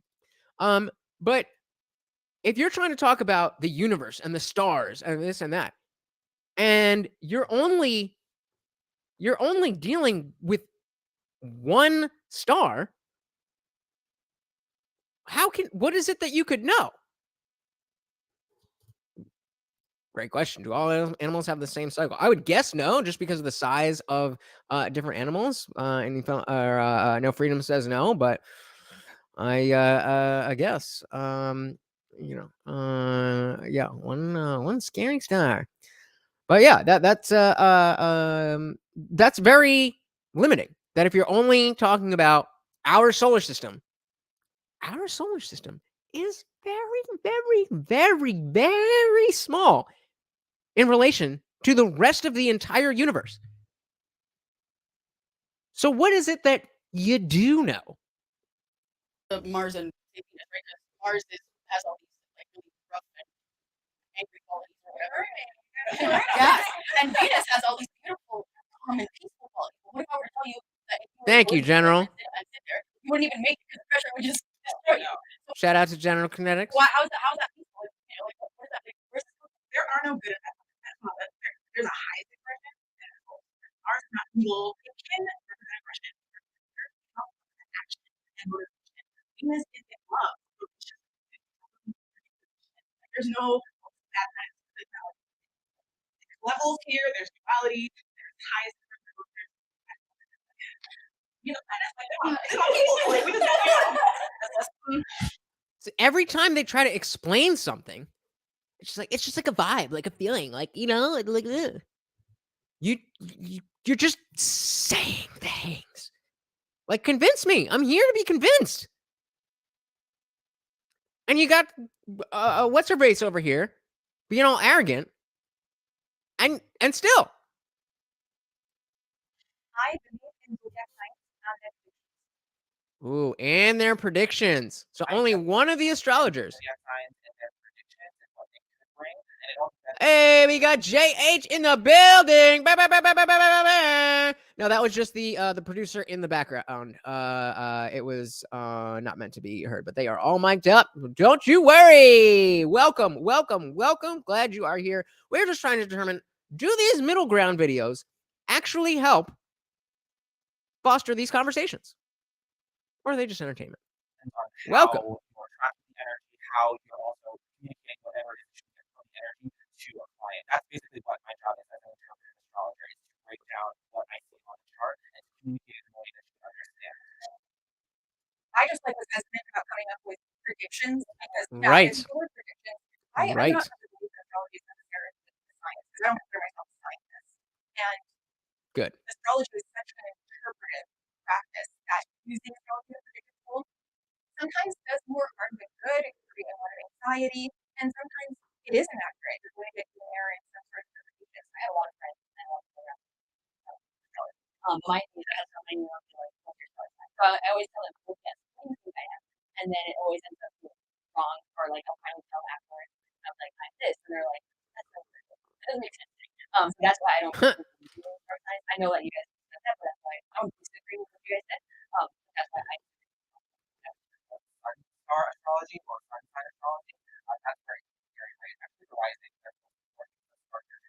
But the sun I'm very interested to see if you hold this opinion, because I've got a bunch more. Obviously, we don't have all the time in the world, but I want you guys to pick the next one, and we'll see how that works. So I definitely think that things can be both helpful and entertaining.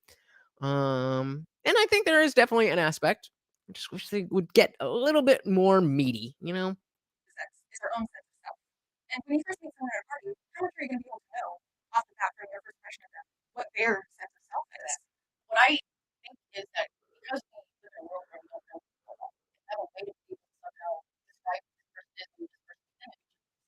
That's why I feel like a lot of people well, I didn't know. Mm-hmm. You're Capricorn. This is the only way you can get it. The only way you can get it.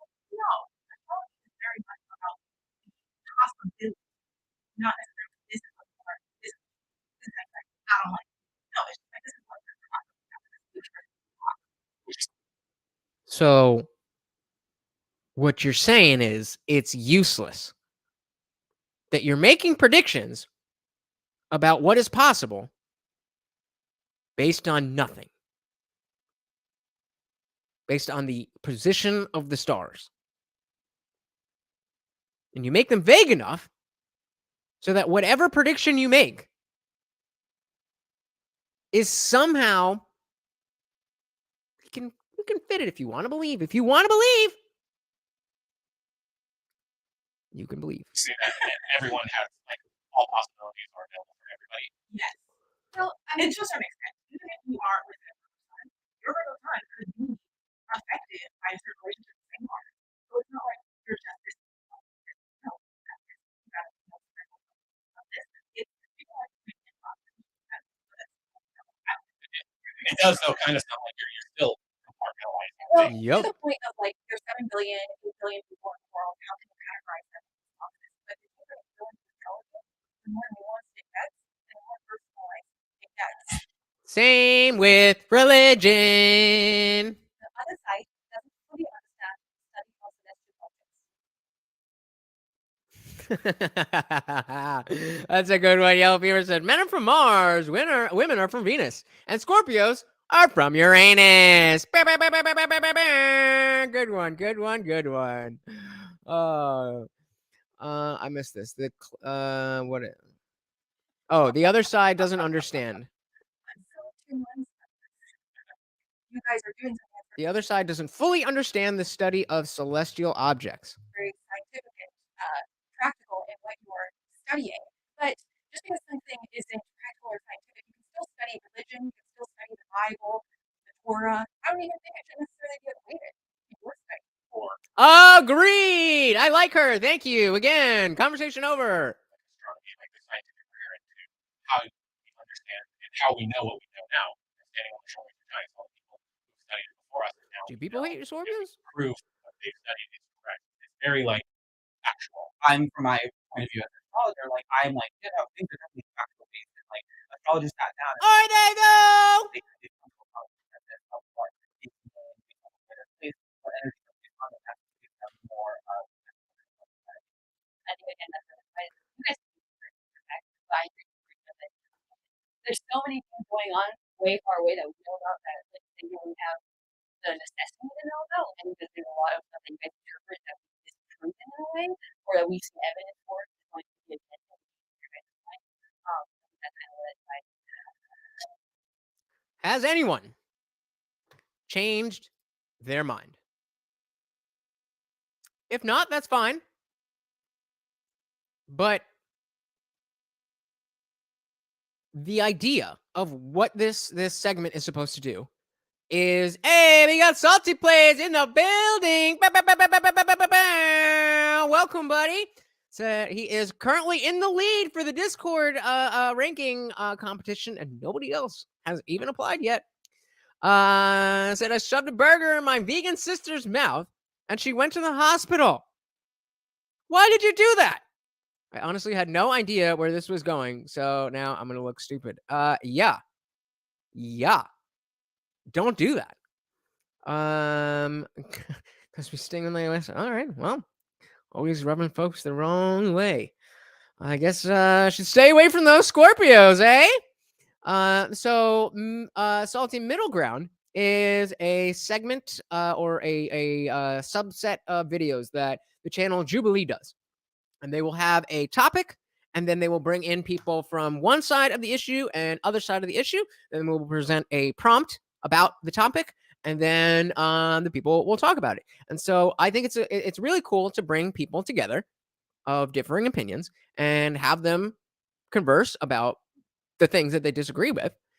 But you know, the main question, is this helping, comes down to, are these videos actually sparking anybody to, if not change their mind, at least understand people on the other side better? Because we don't all have to agree. Because they'll tell you. No freedoms, you know, I obviously can't put that on. And so again, I ask, has anyone changed their mind about astronomy and astrology? Obviously, Salty you just got here, so you know, we can go to. You'll have to hold on to the next one, but I don't know. So I want you guys to choose. So whichever one gets 2 votes first, that's what we're doing. So pay attention and pick which one you want.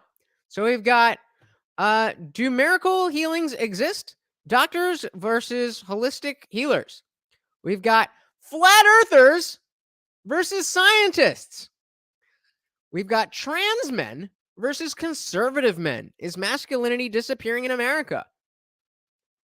Is eating animals wrong? Hunters versus vegans. Yeah, rich versus poor. Is the economy rigged?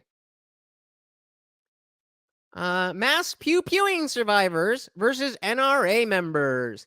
Feel free at any time to put which one you want, or I'll just pick.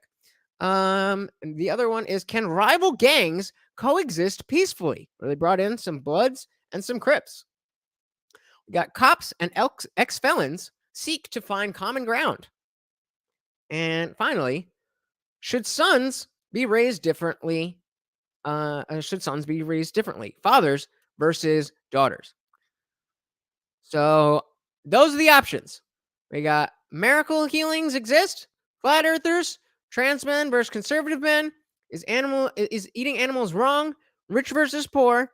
Mass pew-pewings, rival gangs, cops and ex-felons, or should sons be raised differently than daughters? And we've got one for the NRA versus survivors. Does anybody second what Salty says or have another opinion? We're doing this democratically, guys. someone wants to second that, we will jump into it. If somebody has another opinion, let me know. What are we thinking? We got one for okay, so we got 2 for eating animals. Sorry, Salty. Eating animals. So we'll come back. We'll do the NRA one afterwards. So where was that? All right. So again, the question we are answering is this helping? Where this is hunters versus vegans. So wherever you would find yourself on that spectrum, do you feel like this is going to change how you feel about that? So we can do both. We'll do the NRA next. So this one is hunters versus vegans. We were all born like 3 centuries from now. The world has been globalized and like agriculture can reach every corner of the globe. How would that affect, if at all, your views? You can ignore that. I became vegan because I could no longer think about eating something that was living and breathing. The primary thing that keeps me vegan is that there's always been animal liberation. The idea that we are trying to push our ideas onto others, that's very good experience. I think it'd be very hard not to have people that understand. I am in Texas, it's a lot more acceptable, even though we wanted to find people still, you have a really hard time with that concept. I feel like a lot of people think vegans are more feminine, question their sexuality and all the time. I grew up in a rural village. She's a hunt. The black dude was a. Let me just get rid of this. Hold on. So you can see. Hold on. I feel like a lot of people think vegans are more feminine, question their sexuality and all the time. I grew up in a rural village, living off the land. The way we live is a total respect to the animals. And I think there's so much stuff people do not know about indigenous culture.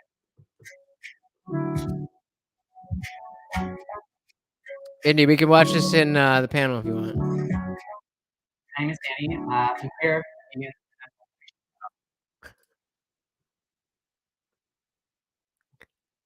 I'm not saying anything. I'm just saying that is exactly how I would have expected this to start. I'm more than I've been vegan for about 6 years now. I'm a freelance photographer. I recently moved to LA. My name is Nina. I'm 24. I've been vegan for about 5 years now. I'm a professional sculptor. Oh. Hi, my name is Brittany. Wait a minute. Wait a minute. Wait.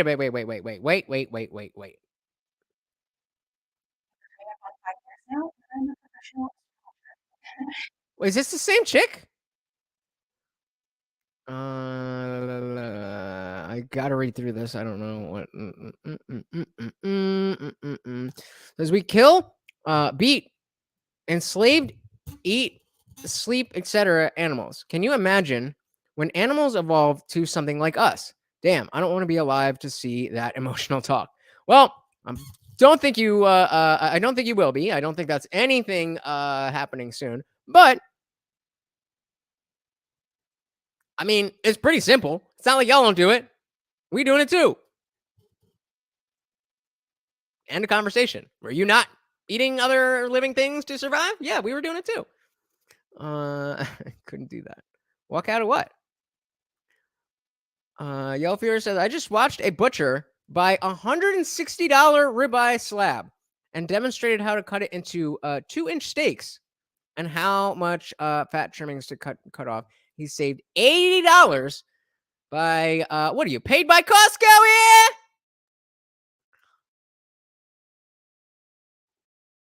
I don't know about all that. Oh. Hi, my name is Brittany. I'm quite Fontaine from Alaska. I'm a first-generation college graduate of school in the California area, and I'm currently on a road trip visiting friends who are in design. I'm Carly. I'm from Texas. You're on American land, honey. This is America, Jack. I'm a wife, a mom. Oh, okay. So this will be very interesting to see because remember, you said that you think this is helpful. So if this is the case, I'm very interested to see what you think of the prompts and all the reasoning and all that stuff. This should be right up your alley. Freedom says, okay, when your dog ancestors see your video and their grandfather enslaved, saying, who cares? Enslaved? Yo, this motherfucker is a king. I'm enslaved by this motherfucker. He's got a castle all to himself. I'm not even here half the time. He's got square meals. He's got toys. Don't even get at me with that. Hell no. Hell no.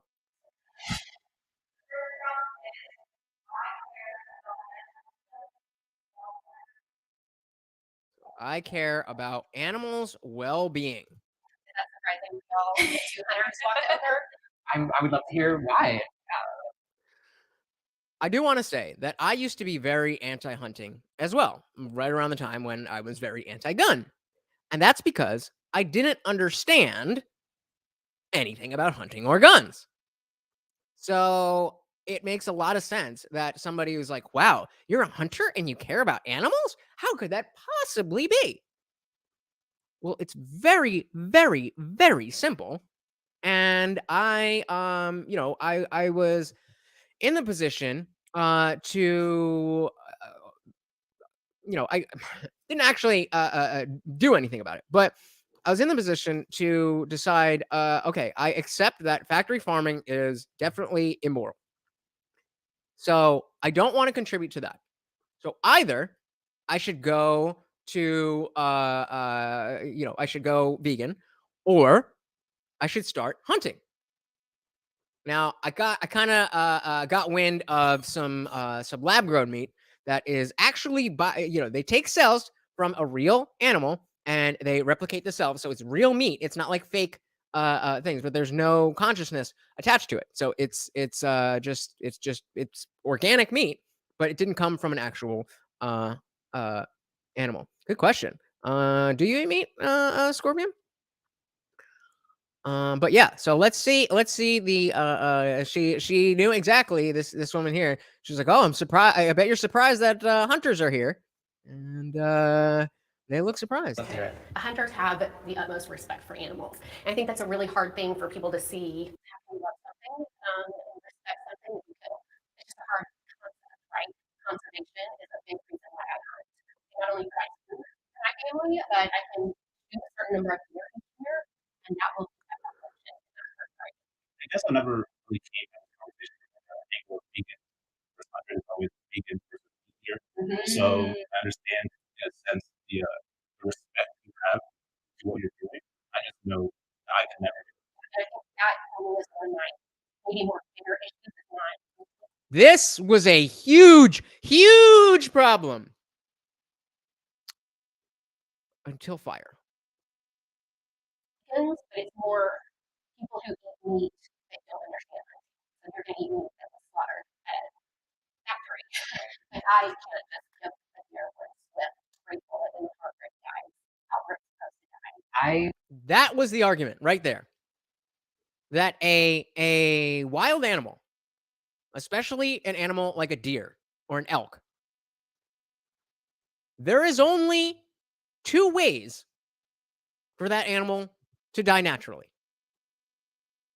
Is to be killed by another animal in a much more gruesome way than a bullet to the heart and gone in 10 seconds. Or they starve to death because they got hurt or for whatever reason. Both of which are, dare I say, infinitely more suffering and whatever than the death that is provided by a bullet or an arrow to the heart. That's, I was like, oh, yeah, obviously. And so what she's talking about is exactly what I was saying. People who eat meat, who don't hunt their own meat. Like myself, I understand this is a moral faux pas, but, it can't be perfect. I cause much, much, much more animal suffering than somebody who hunts for meat. That's just an unequivocal fact. And he says the way the economy is going, all the vegans are going to be eating squirrels. Yep. Yep. Well, it's crickets they want you to eat first. Freedom said, I don't care. I would eat another. Well, no, Freedoms is a cannibal. Fair enough. I don't think it does. Because everyone everywhere for the entire history of humanity has ate meat, and they didn't all have rotten intestines. But astrology, science, who cares, right? Trying to get to be all bullshit. So yeah, I prefer a bullet than factory or getting eaten alive. Exactly. And I think it's that simple. To me, it's that simple. When we live in a world where there's factory farming, if you understand, if you understand all of the death that comes with even being a vegan, it comes to the ground swelling birds and small mammals that are ground up in all the factory farmed crops and stuff. It's just, in my opinion, an arbitrary line of where do you determine? We've all seen that. That meme. Oh shit.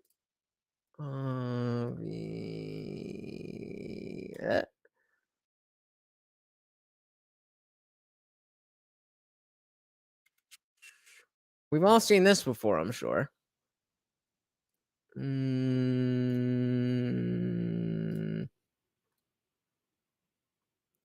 It says all animals want to live. Where do you draw the line? And so, of course, most people draw the line with chickens, cows, and pigs and shit. But some people will, eat horse meat. Plenty of people eat rabbits in different cultures. They eat dogs and they eat cats. But this isn't the full spectrum. Of course, there's insects and bugs, as we were just talking about. So if you're to say that all of these, it's arbitrary to draw a line here as opposed to here, well, it's also arbitrary to draw a line here and have insects and ground-swelling birds on this side. So you're not really escaping anything. Screaming says, I won't be the one taking that life or causing that suffering. So you don't care about death. You just care about being the actual one who performs the death. You don't care if you cause death. You just don't want to do the dirty work. Okay. You just want somebody else to do the dirty work, and you can just act like I'm not causing any suffering. If you are buying something, I mean, this is the vegan argument. If you are buying something that had to suffer in order to be a product, then you are in fact taking part in that suffering.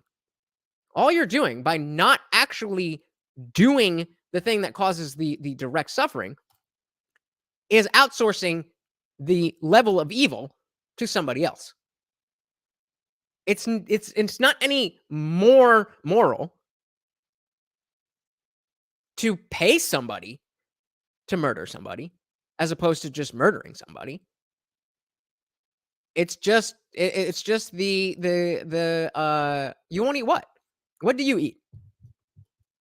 Whatever you eat, there's death involved. The least amount of death that you can cause as a human when it comes to the food you eat is being a hunter. Unequivocally. There's no two ways about that.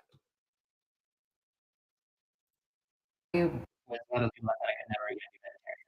I was probably like the people that you're describing, just not having any connection to what they're eating. I didn't think about it. And then, as streaming services go, I found a little. Okay, again, so I ask you, what products are you eating that don't cause suffering?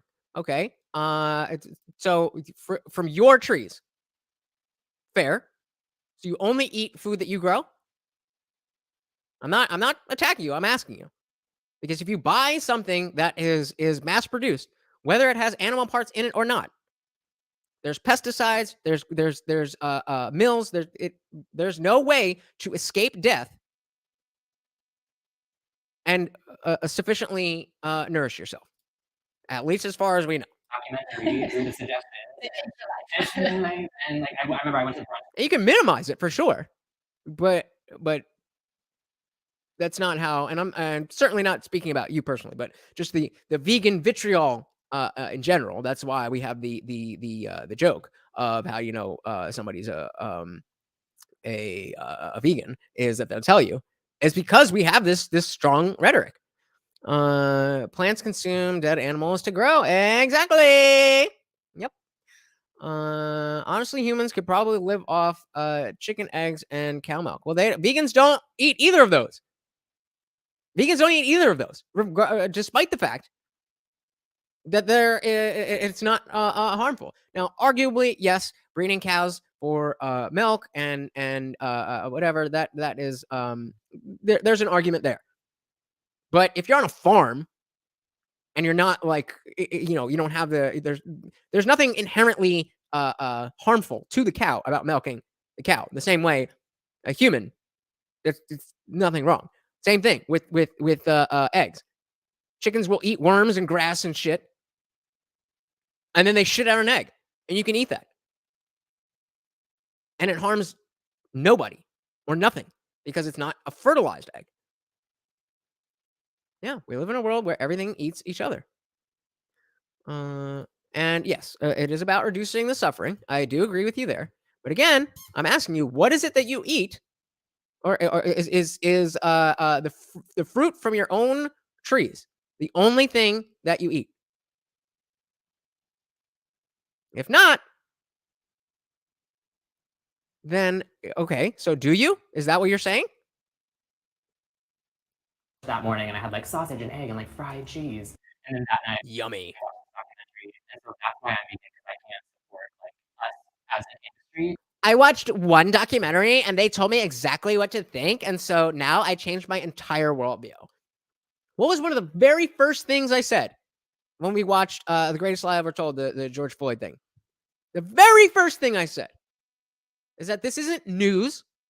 We're watching a documentary which is meant to have a specific message and is not in any way claiming to be unbiased. So maybe you should do a little bit more work. I'm not saying do or do not be vegan. I'm just saying maybe one PETA documentary shouldn't be the extent of your research. I think it's the seeds, yellow fever. I think the seeds have arsenic in them or something like that. I could be making that up. I know they use something like that in, or maybe it's cherry pits, something like that. They used it in Ozark.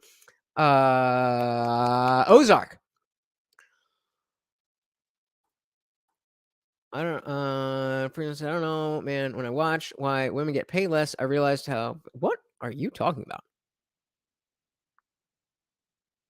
Okay.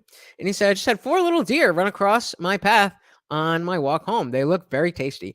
Ironically, ever since because I think it was a Cam Haines or Steve Ranella episode of the Rogan Experience, where I finally was like, I get it now. I didn't understand that this is how it is, and that these people care a lot about the environment and preserving life and creating maintaining balance, all that stuff. Now, and I'm in Jersey, so there's deer everywhere from March to September. You cannot get in your car and go anywhere without seeing a pack of deer. And this is what I think every time. Squaring says, I get my protein mainly from legumes, beans, greens, peanuts, and vegan protein powder. So then the question is, are you under the impression that these things get onto your table without the use of pesticides or milling? That is the point. You are still causing death. And if you're just fine to say, yes, I understand that, but I just want to minimize, and so this is my way of doing that, perfectly fine. And again, I'm not saying you specifically, I'm saying the vegans who do take the moral high ground for being vegans when they're still buying into the same industry, just a different side of it. That's where I get a little oof. The apple seeds are a natural cure. The poison in it is poison to cancer cells, not the human. Interesting. Only if it's organic. Learn something new every day. And as a populace, like removing the choice from that largest swath of animal populations just because they're animals. If there was a solution, like just magic happens, skies part, and all the meat is like done in a way that's known, that would be more impactful. I think that you start getting into the fundamental, like the human thing. I have to understand and respect and honor that, like in indigenous culture, there's many reasons why we would all be remiss if we didn't admit that at a time in human history, like we needed animal protein and animals to survive. But today, not necessarily necessary. Isn't it though? Especially if you don't have the money to buy certain things that will replace a very basic diet that you can get that may not be super healthy, but will sustain you. Doing that right now.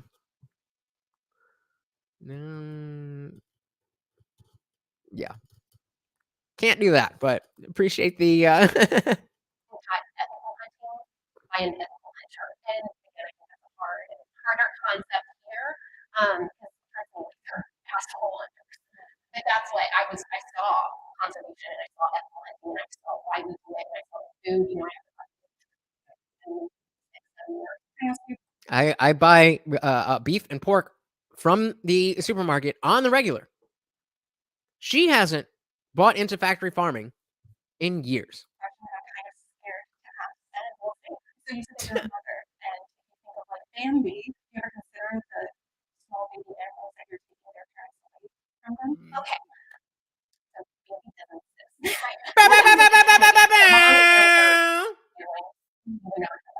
Right? You wait until she gets that out of the house.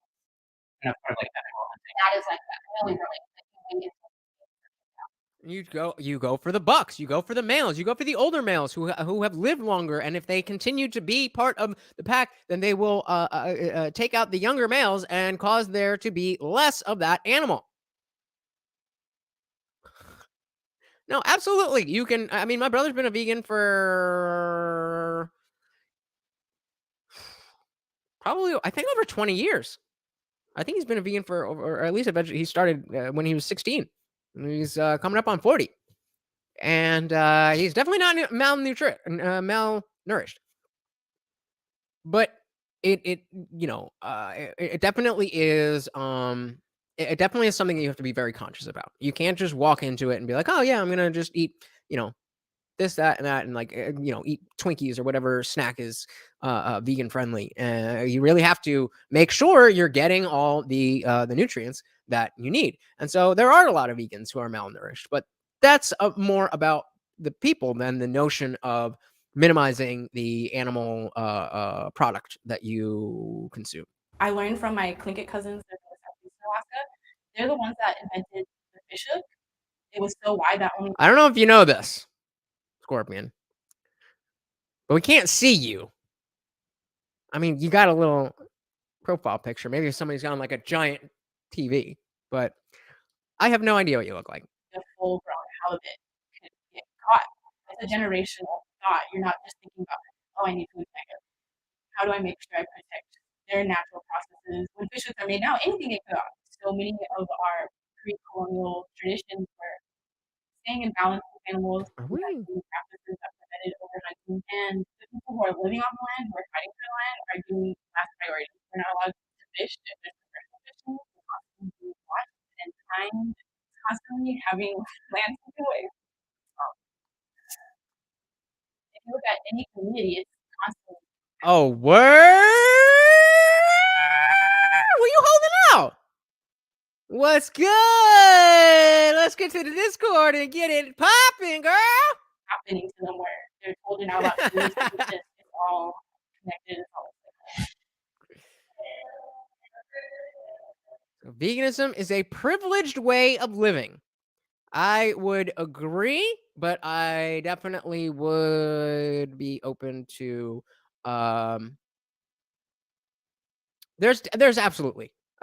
Without knowing for sure, I would bet money there is there's no I'm sorry, there absolutely is a way for you to be a healthy vegan on a small diet, but I don't see a lot of people putting in that much work.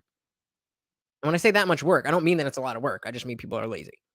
If you have a choice of where you get to get your food and where it comes from, and even knowing about it is Fucking simps. a privilege. To have the choice to be vegan, and that includes, makeup and clothing and all of these things. And sustainable clothing, for example, is top dollar. Yeah. If you're trying to find it new, and thrifting is great, but children have access to that. And so I think that choice is a privilege because of Well said.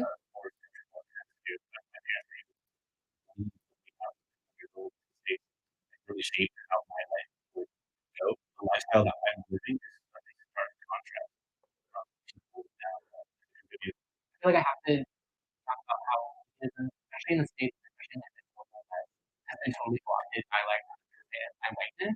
Veganism shouldn't be a privilege, in my opinion, but it is. Like the world that we live in now. You just had to go there. I don't even want to like say it, but like as a transgender gay advocate for the, it's really the whiteness. I don't know about being a vegan. I think that is like something that rich white people do, but I don't know. I don't know. Yeah, a lot of people also from lower income backgrounds or areas, they also rely on fast food, and that stuff is pretty cheap because, as far as I understand, the government subsidizes animal products much more than it does vegetables. we got someone who has to work a low wage job to survive. You also have to think they're probably working more than one job possibly. You want the easiest meals, you want the highest calorie meals Yep. because you're working, you're burning so many calories. So when you're saying, why don't you want that? You're asking them to change their shopping habits, you're asking them to spend more time, you're asking them to educate themselves. And when you are working that hard, you have to know yourself, right? You need to survive. That is different. It's not fair to like ask any of the people that you're out completely like shift their way of life and learn to focus on lifestyle. I definitely agree with that. I'm just curious, like, if we were all born like 3 centuries from now, the world isn't globalized and like agriculture can reach every corner of the globe. How would that affect, if at all, your views or your I'm genuinely curious. Yeah, I don't. I mean, like I think there's no reason. There's no reason not to eat meat. There's maybe no reason. Facts. I'm not judging. Bars. Yeah. Like I said, right? Like something and it's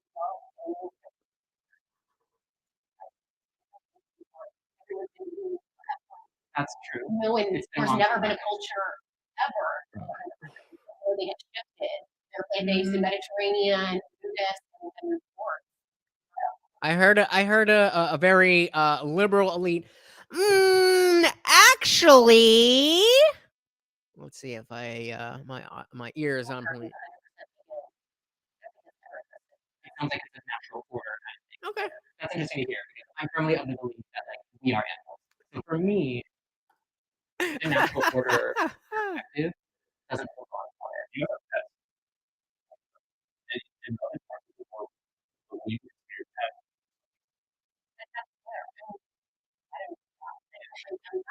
Right. I feel like that's such a non sequitur.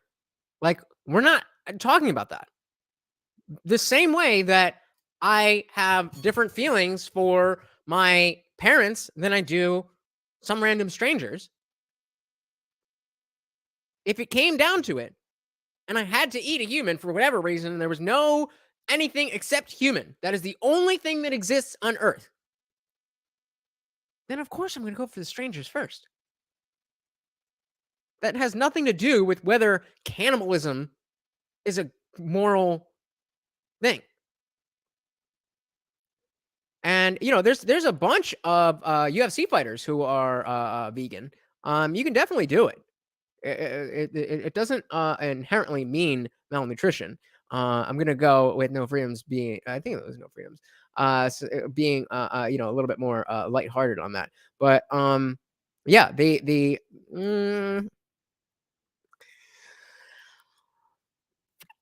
That's, I mean, I Yeah, can't yeah. worry about someone in China eating dogs. Like, we can all try to make the world a better place.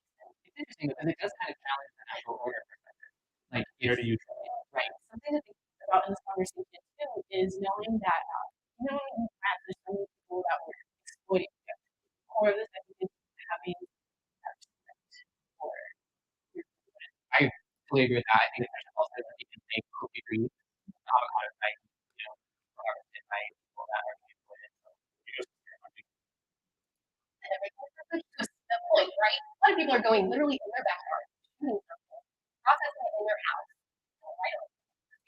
That's really expensive. You have to have the financial impact and time and then I think a lot of people here, right, the drug hunters and the Africa. I have not. So the answer to that would be yes, it is a privilege. Because even just thinking of, even if you're going to be a bow hunter, first of all, it's not like you can just get a stick and like these compound bows are expensive. So the notion of having your equipment and getting your tags for whatever it is, traveling to different places, paying these fees. Yes, in the same way that it is somewhat of a privilege to be able to find,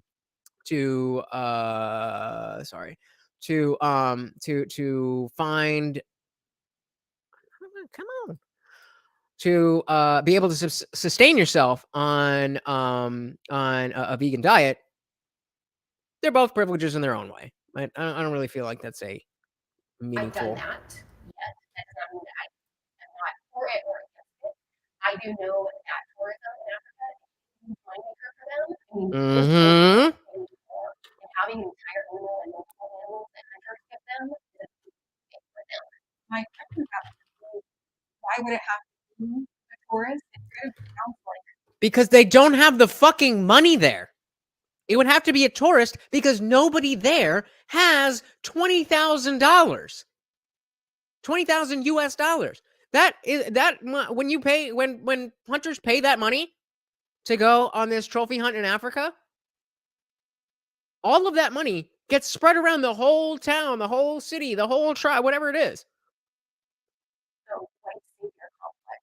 I'm with you. I don't know who the fuck Herman is. I remember reading a statistic about like a single elephant in its lifetime can garner over $1 million just from photographic. One single elephant's ivory is about $21,000. So just that in itself like is evidence that like non-violent tourism, like non-drug tourism, like is just as lucrative, if not more lucrative than drug testing. Sure, but there's also the aspect that like especially with Cecil the lion, if you remember Cecil the lion, when that dentist went to Africa and killed Cecil the lion, and there was a huge uproar, of which I was a part because I had no idea what the fuck I was talking about, and that lion was terrorizing the community in which it lived, and then the meat from that lion was used to feed that community for a long time. So not only were they taking away a threat, but they were providing a service, providing nourishment, providing life for the people who live there.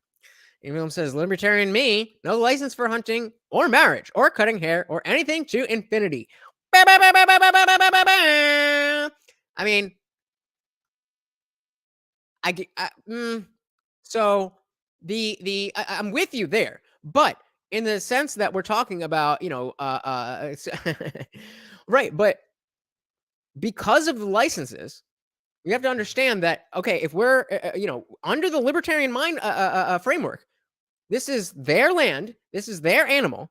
So you have somebody coming and doing a free exchange. They say, I will give you a shit ton of money and the meat from the animal, and you let me shoot it. All right, works.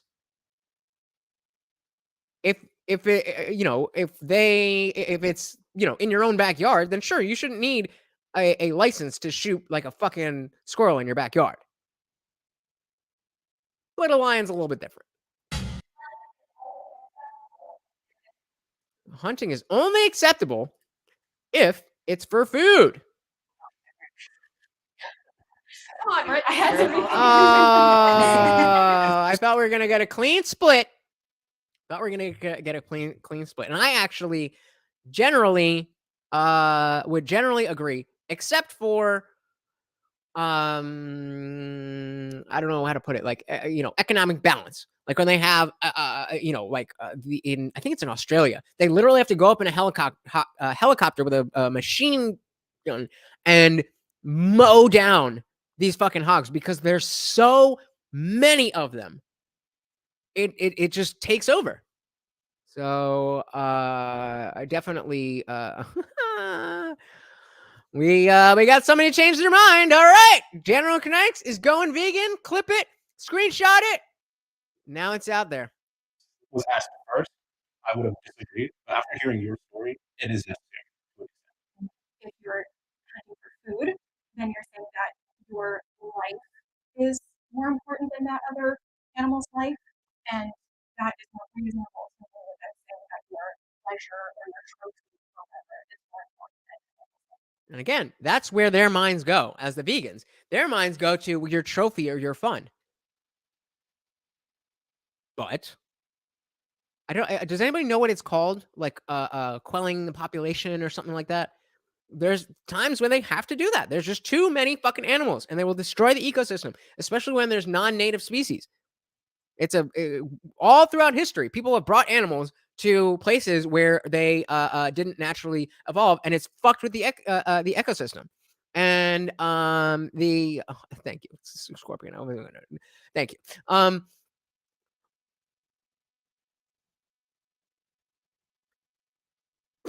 Forgot what I was saying.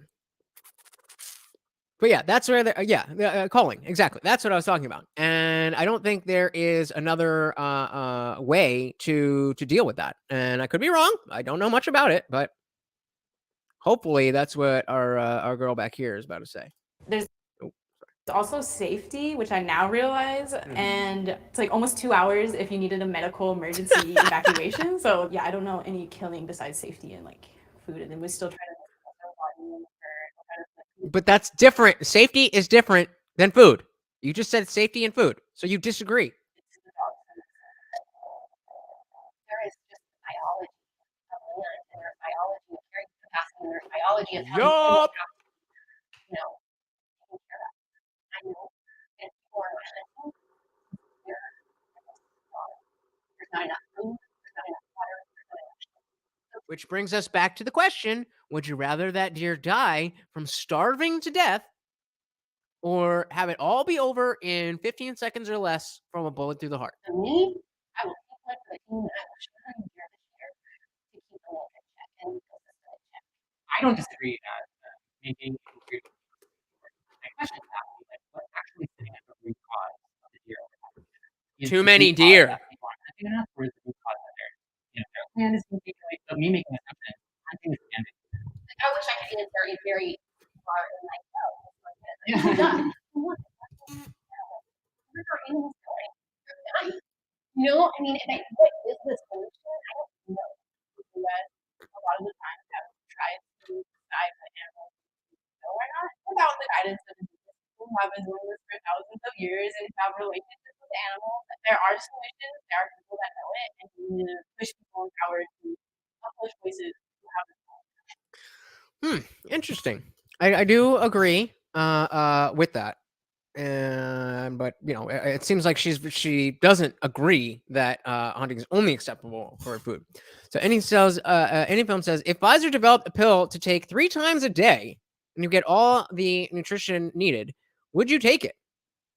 Well, I sure as shit wouldn't be in the test group. But theoretically, probably, yeah. I think if it was shown to work, I think I would. I think eating is especially for me, who like I'm not necessarily a foodie. I have trouble, balancing my intake and metabolism and whatever. If I could get all the nutrition I needed from just taking a pill, if that pill was trusted, then yeah. Wah, wah. I gotta read. I gotta read y'all first. I can't. I gotta make sure you're not gonna get me fucked. That should be okay. No Freedom says. Just saying. If we are talking about libertarian views here, I should be able to purge people as well if they allow it. Well, if they allow it, sure. But that's a big if, isn't it?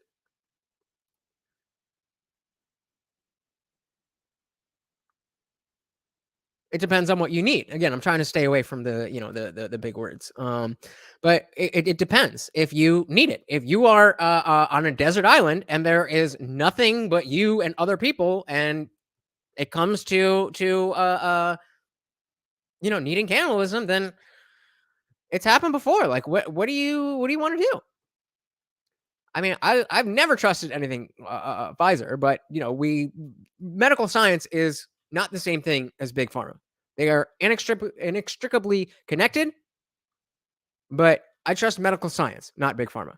And the fact is that medical science has come extremely far. There's untold ways that these companies have helped us. It's just that there's a lot of ways they fucked us too, and those are pretty popular. I mean, I'm not necessarily a huge fan of taking it's not like something I look forward to. So if that was just not a part of my life, I don't think I would miss it. I guess. Libertarians are about individual rights. That sounds a bit like what happens in a communist. What? Oh, yeah. Well, see, if you're here live, you'd be able to see what we're talking about. But No Freedoms is extra spicy today, so all right, so my diet is healthier. Of course, all the vegans are going to go forward. Oh, we got one vegan staying behind, and both hunters are saying no. Healthier than I chose to come up here because my diet is healthier Than it was. Okay. That's a good point, that a lot of people don't really pay attention much to what they're eating, period. And then once they become vegan, it's not necessarily the vegan diet that's making them healthier. It's the fact that they're paying attention to their diet. And so I think that's what she's saying. I love the Beyond Burger. Is that healthier than eating rice, beans, and collard greens every day?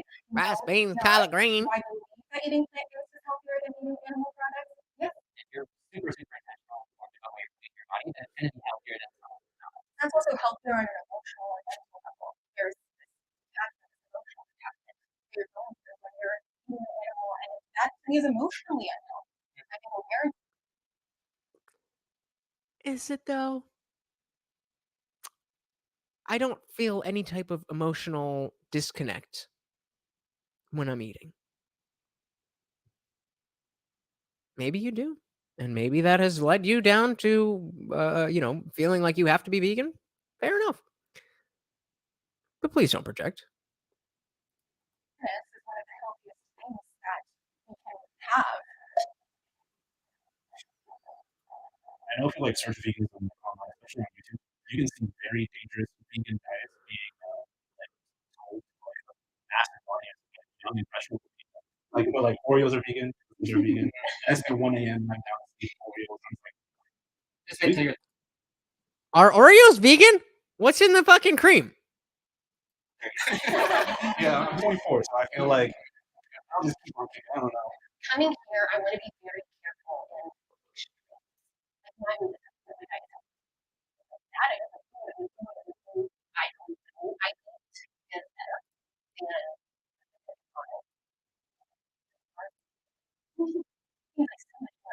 It's learning curve. It's not hard in the grand scheme of things.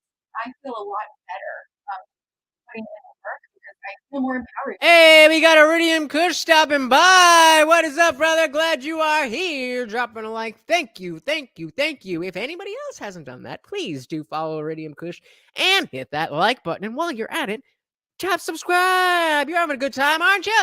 This is what we want, more parties. I guess you could say. The definition of veganism is just as far as what is practical and possible. It's all about doing your best. Oh, boom. So we got another one under our belt. So they're accidentally vegan. Still not healthy, though. You know, if said, is it wrong that my father is one of the biggest mousetrap manufacturers? Not if people are paying him to buy them. Wait a minute. I take that back. No, but not for that reason. Yeah, I don't think Oreo cream is vegan either. So now we have a choice. I'm gonna put up a poll. Which I'll just pick one. We're gonna either do the NRA video, or we're gonna do a StreamYard panel. I will bring you up right here. Let me know what you guys want to do. But again, I have to ask you, has anybody changed their mind on anything that we've been talking about? We have another thing here if we want, but I haven't changed my mind on anything. I guess it's been interesting to see what people on the other side of the issues that they would understand better. But that seems like it would just be for people who already don't really understand the situation that well. I don't know. What do you guys think? Oh, I guess we got a panel. Ba, ba, ba, ba, ba, ba, ba. All right. So let's see. I'm gonna decide, depending on who comes up, we'll decide how we're gonna do this. So I'm dropping the link.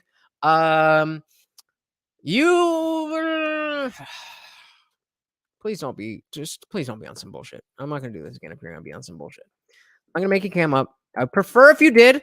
It looks much better for the channel. I would very much prefer if you came up, but do you? The link has been dropped.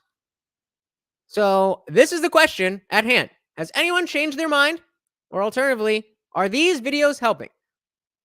That is what I want to know. So as you come up, please keep in mind what we've been watching, what your position was, what your position is now, whether that's any different, and if it's the same, then what more could they have done?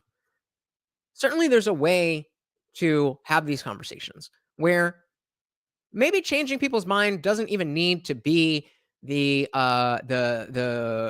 goal. But that would really be a good solution or a conclusion, if that would be changing people's minds to what we believe, because what we believe it to be righteous and correct. That'd be great, but I don't know if that's happening. Who the fuck voted for a panel and then you're not clicking the link? The link is in the chat. You can't delete that shit. You guys come on, let's go. Yep. Hey, there we go. Indie film in the building. What is good, brother? I will just say I have 9% power on my phone. I have it on a battery, but it's probably going to die because StreamYard sucks the juice out of my phone. But anyway, if I could be in a world where you could eat meat and there was no suffering, I'm for it. I don't want to hunt. I don't like fishing. But if I get hungry enough, I would shoot one of these deer. I've got like 10 in my backyard right now. I wouldn't know what to do when Would you be interested in this lab grown meat where they take actual Maybe. yeah, they take Maybe. actual Yeah. organic, like real animal, and they just replicate those cells. So it's not like fake meat. It's not like Beyond Impossible Burger. Yeah. Freedom's the fucking weirdo wants to know, will you eat a, Freedom's is asking, human? I have no plans to eat any humans. Plans change, but currently, Diplomatic good. answer. I'm not, Diplomatic answer. I have a need to eat any humans. I don't know that I could kill somebody to eat them. What if they're already dead? I mean, if it's Joe Biden, but then what kind of meat are you gonna get? It's be like that dry ass turkey at Thanksgiving that you can't even. You need like buckets of water to swallow. That would be terrible. That's pretty much it. So, Scorpion says she'll take the Impossible Burger. But what about the larger question of the what they're trying to do? Do you think they're doing enough to accomplish what they're trying to do? No, I think that the vegan thing is just. I mean, look at you said you have a brother. If you have to take all these other supplements, you have to do all these other things to get the nutrition you need, then maybe that should tell you that your body was not built for that. And I'm running out of gas on my fire, but yeah, I mean, you're not getting, you get the nutrition with meat. I mean, yeah, I mean, I guess tell you. the argument against that would be that if we're talking about technology, we're talking about human advancement, and the notion is that if the technology exists that you can get these supplements elsewhere, then it doesn't matter what happened before. We are now in an age where we have the technology that you don't need to eat meat. So what would you say to somebody who's arguing that? Because I'll eat the fucking meat. When I was talking about the pill thing, I've thought about that for a while. Like if they came out with a pill, and honestly, if you had all your nutrition from just this pill, and I was kind of being facetious but not about pooping, your body over time would lose that function. So you would become addicted to that pill, because if you didn't have that pill and you ate a taco, your body would not be able to process it. You'd be in trouble. So I'm addicted to this, so yeah, I'm not. I don't see that as a sustainable, to use a word that is used on the left.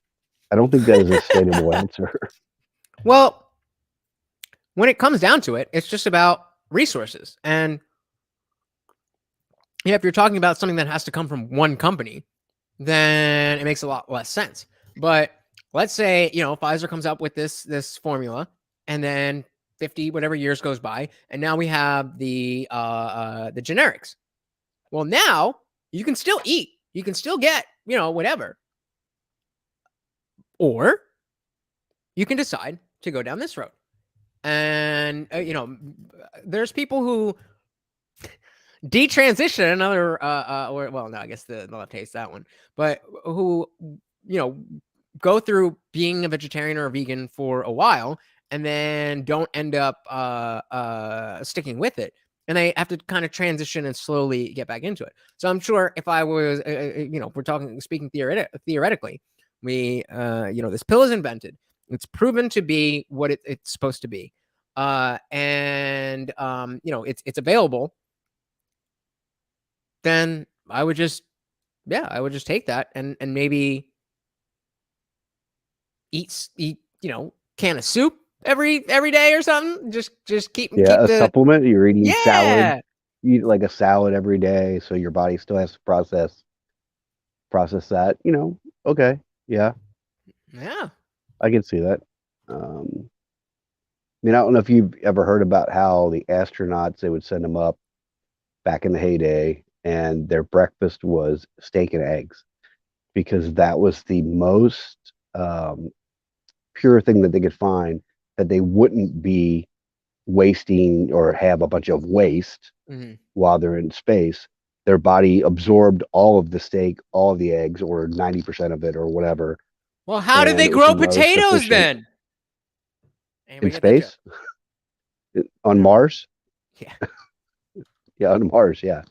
Yeah, Mars has great soil for growing potatoes if you poop in it. Little inside joke for anybody who's seen Mars. But yeah, what do you think about the middle ground segment in general? The notion of bringing these people together, doing 20 to 30-minute videos. Is it enough? I think for those people and people watching that are in their 20s, or in their late teens or in their early 30s, I think it's effective. I think people that are older, I don't know if it would sway them either way. I think if you have a 50-year-old vegan, they're not going to pay attention to anything. They're going to be like, they're locked into their ideology. And if you have a 50-year-old dude that likes to eat steak, I think I'm locked. I mean, he's locked into his ideology. Yep. So I don't know. I just went to a local butcher today and bought some pork chops and some steaks, and it'll be delicious eventually when I cook it up and eat it. And my body responds well to that. I think it's Jordan Peterson and his daughter have gone to like a meat only diet, right? Yep, carnivore and diet. They've lost weight and they're in good shape. Well, not only that, apparently.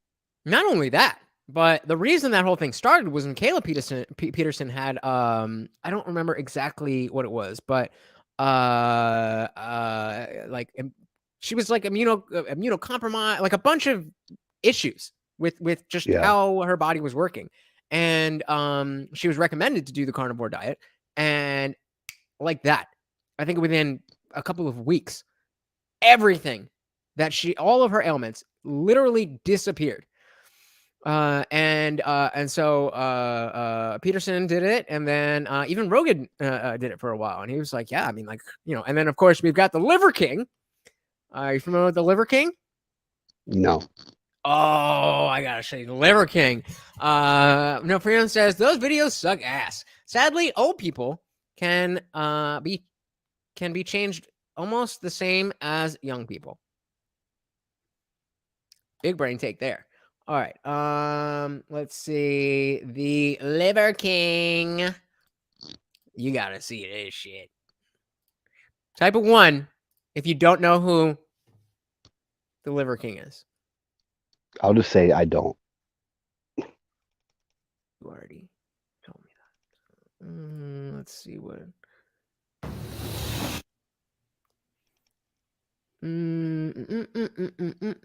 Short video.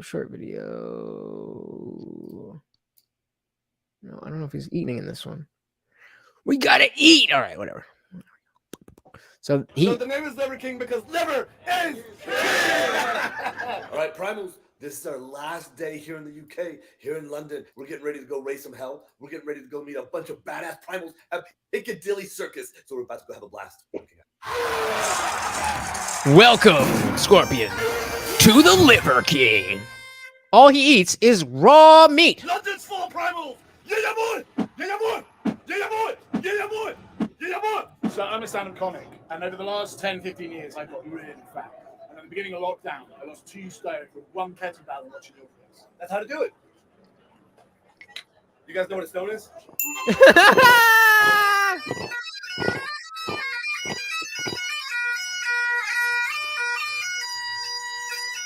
All right, I thought he was gonna eat some shit. So this guy only eats liver? Yeah, I thought that's what his. I guess we got to find something more specific about him because he's just running around yelling. But liver. Let's do Liver King eating. Cow liver, I guess. Look at this. Look. Oh my god. Are you kidding me? Look at that. There we go. Trigger warning for vegans.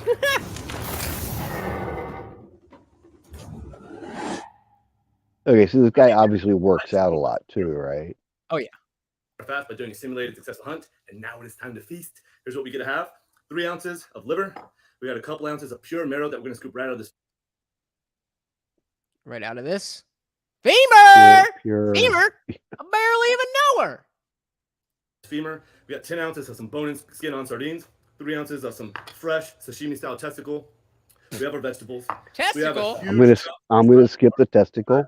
some liver king concoction in here with some grass-fed sugar and maple syrup. And last but not least, here are my good friends, my condiments, my farm fresh fermented ketchup, my maple syrup, and my olive oil. This is what Liver King gets to eat today. He's putting maple syrup on that. That's like all sugar, right? Am I good to eat? That doesn't seem healthy. Well, see you guys in what, 15, 20? Yeah. All right, y'all. I think pure maple syrup doesn't have as the same type of sugar as like high fructose corn syrup. Right out of a tree, the sap, the syrup doesn't have. Yeah. The celibate scorpion said she wouldn't date him. I guess that's a. I guess that's a ringing endorsement. I'm talking about how low. All right, we can speed this up. Obviously. What if he cut his hair?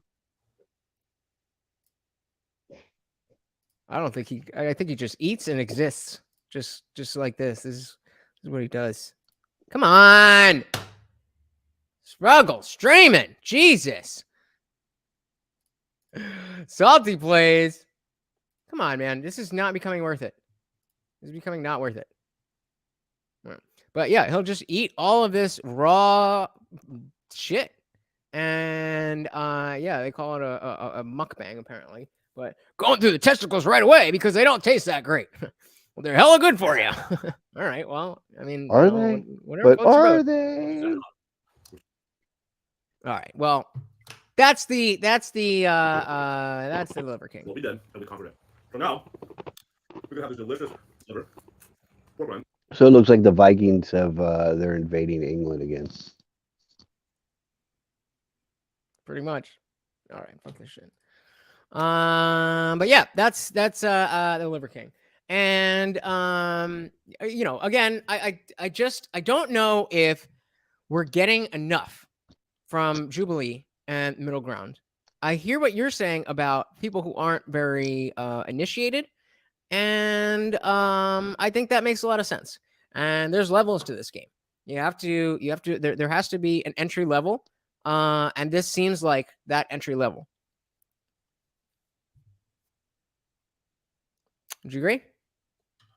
Yes. Yeah. Yeah. It's your show. I have to agree.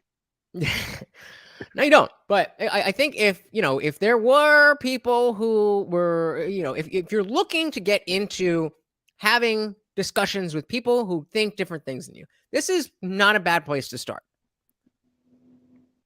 But that's about it. I like the whole idea. I mean, I wish it would go a little broader, a little more viral. Besides being on your show and seeing these things, I have no idea. I don't know they exist.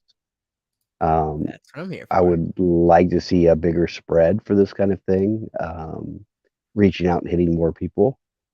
Right. So is the effectiveness, it's like, I don't know, maybe they've got 1 million subscribers. Well, they've got 7.5 million subscribers, and this video alone has 2 million views.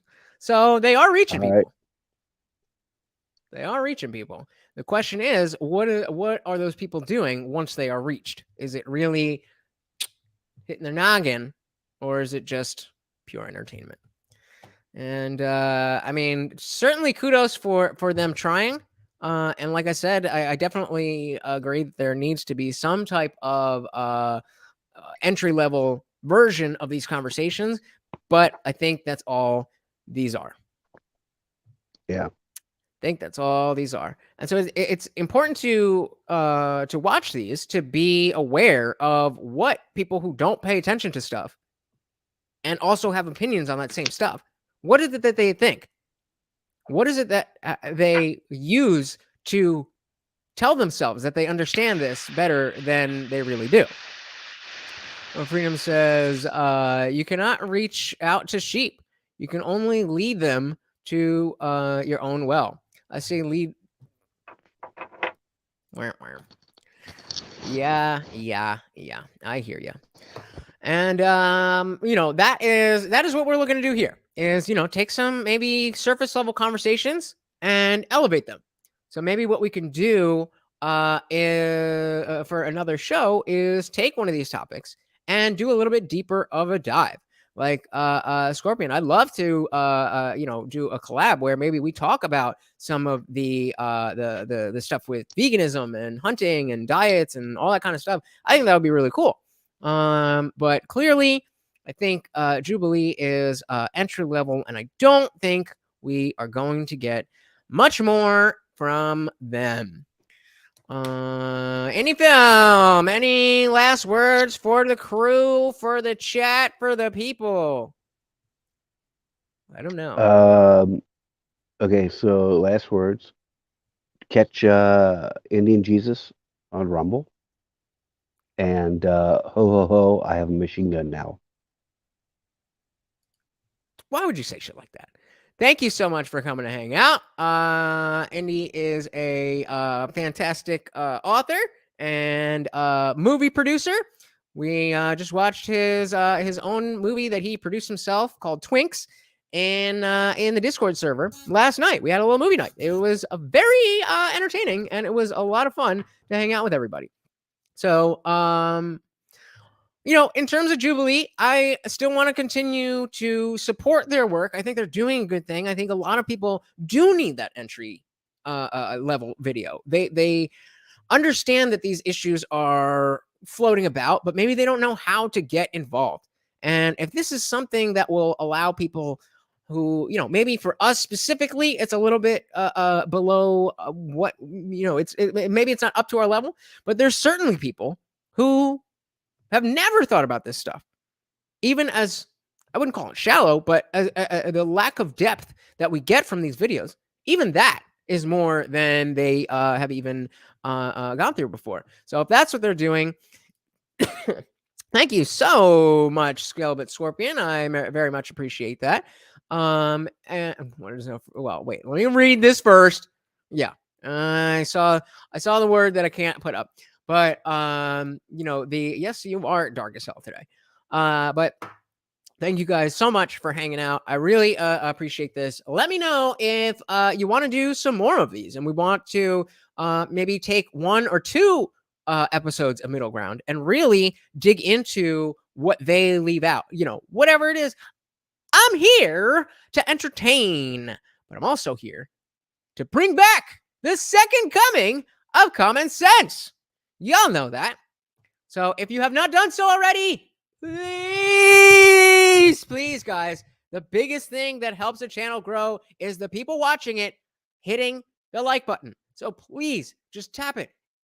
That's all you got to do. Just boop, and you're done. It's free.